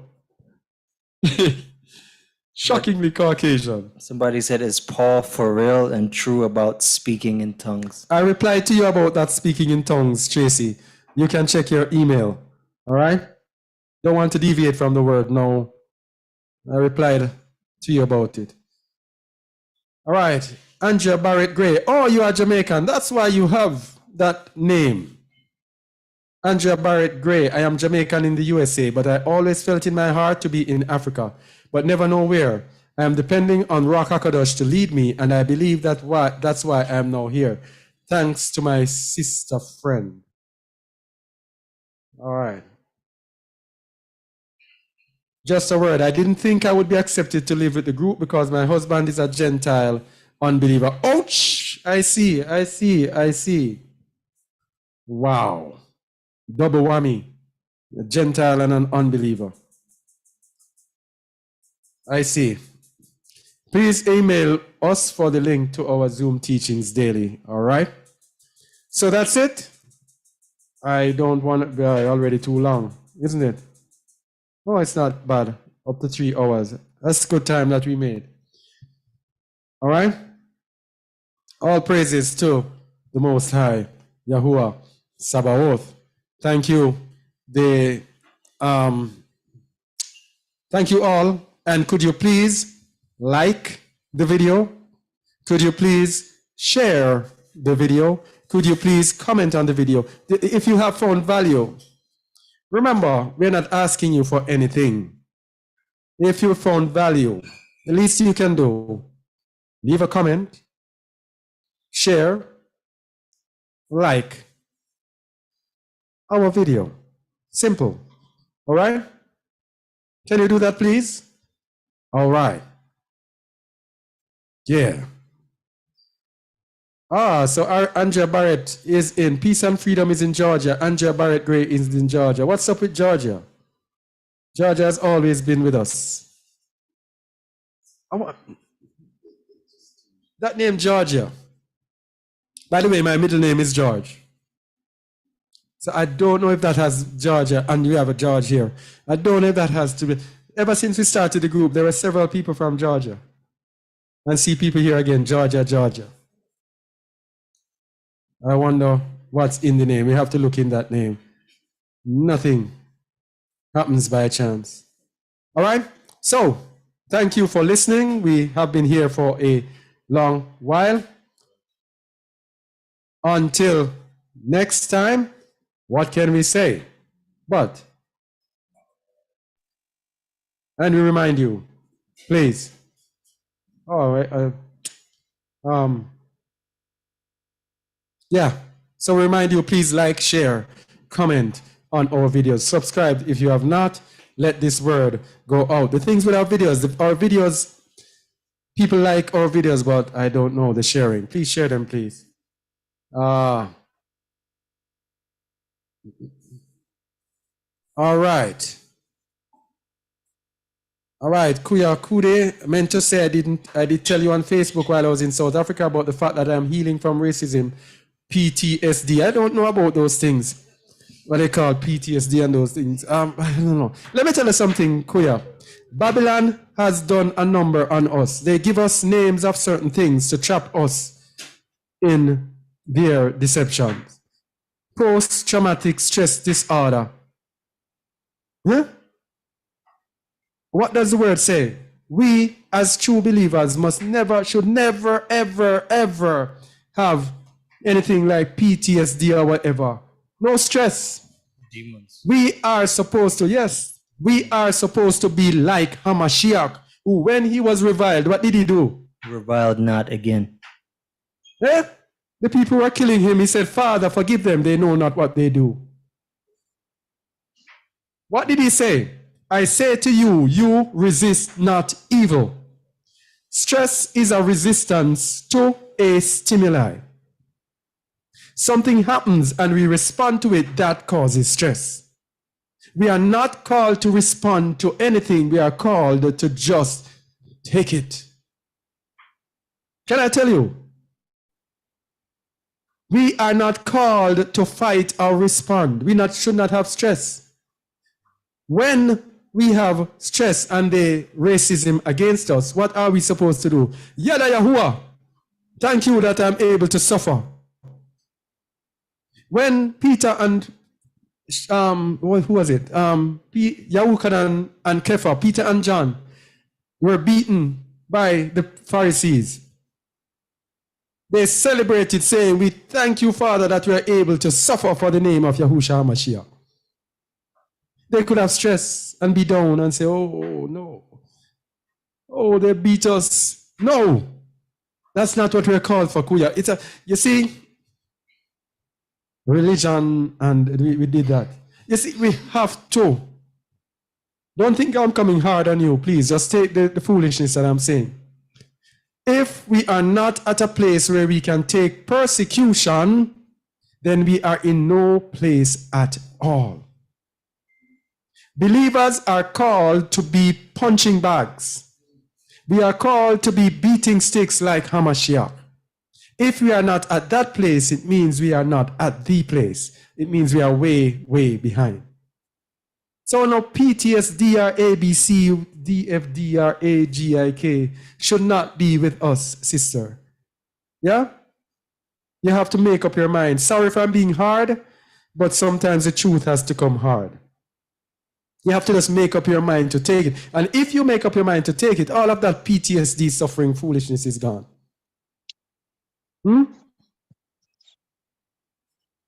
I was in Miami standing waiting on my cousin to come and pick me up. And a car full of people looking like Hispanics. We were on a lonely, the place had closed down. And the place was lonely and deserted. And my brother and I were there waiting on my cousin. And the car just spread around with some men that were in there drinking and making noise. And they just slowed down while we were there.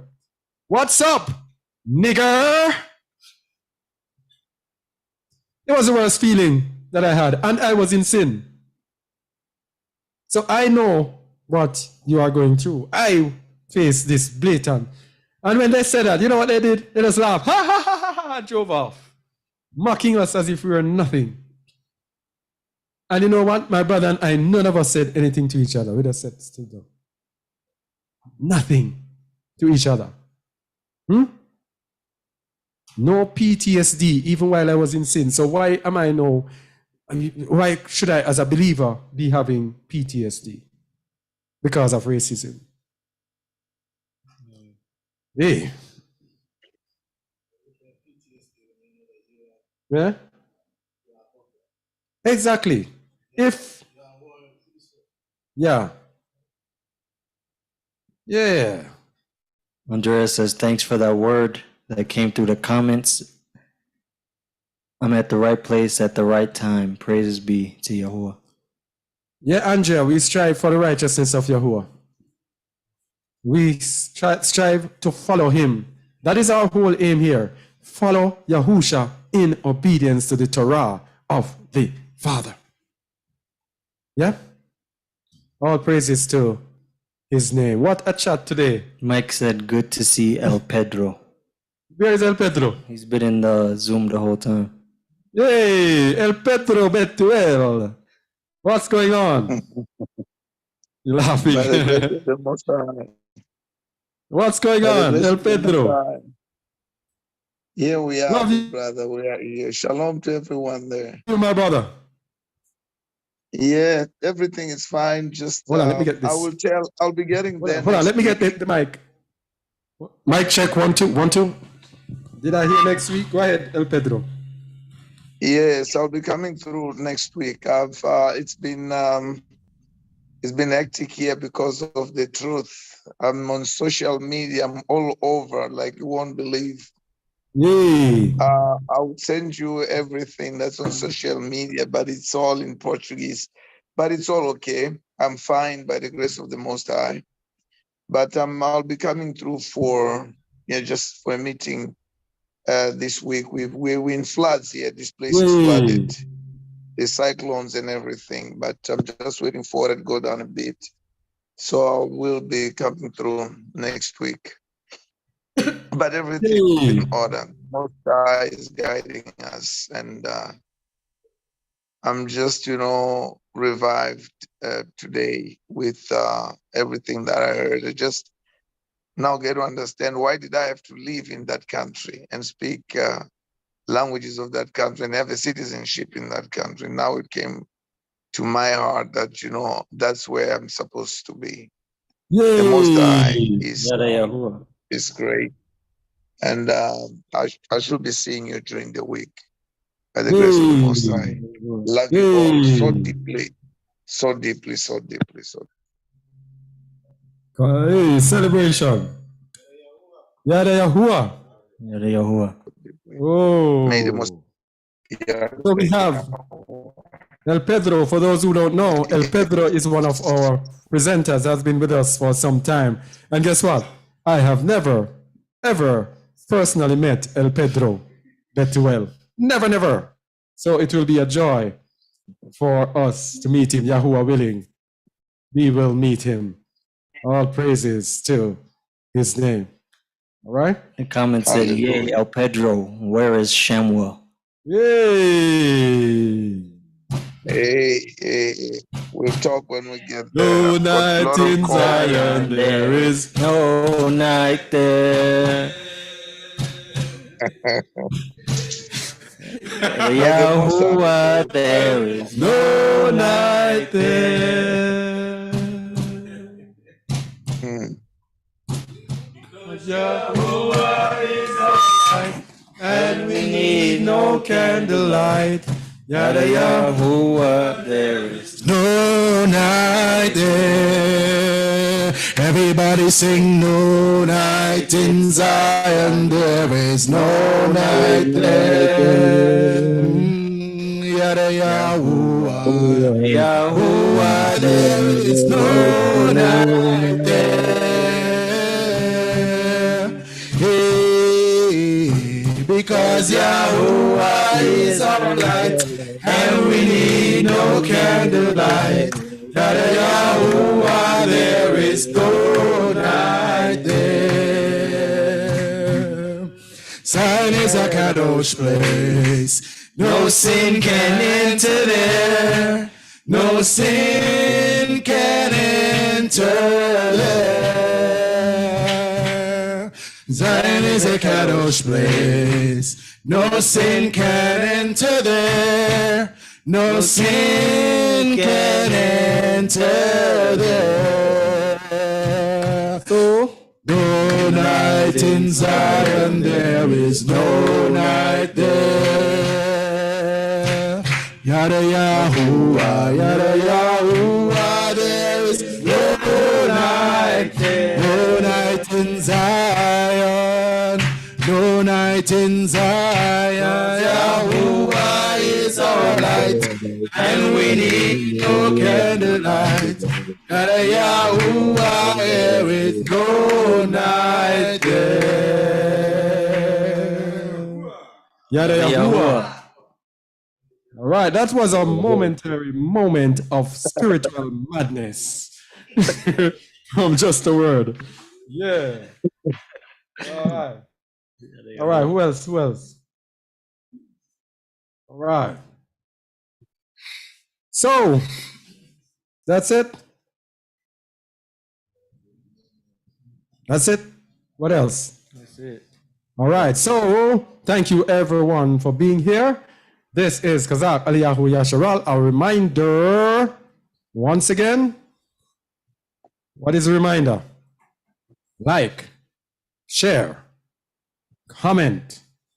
All right? So, on behalf of the Just a Word family here, Shalom. Shalom. Shalom.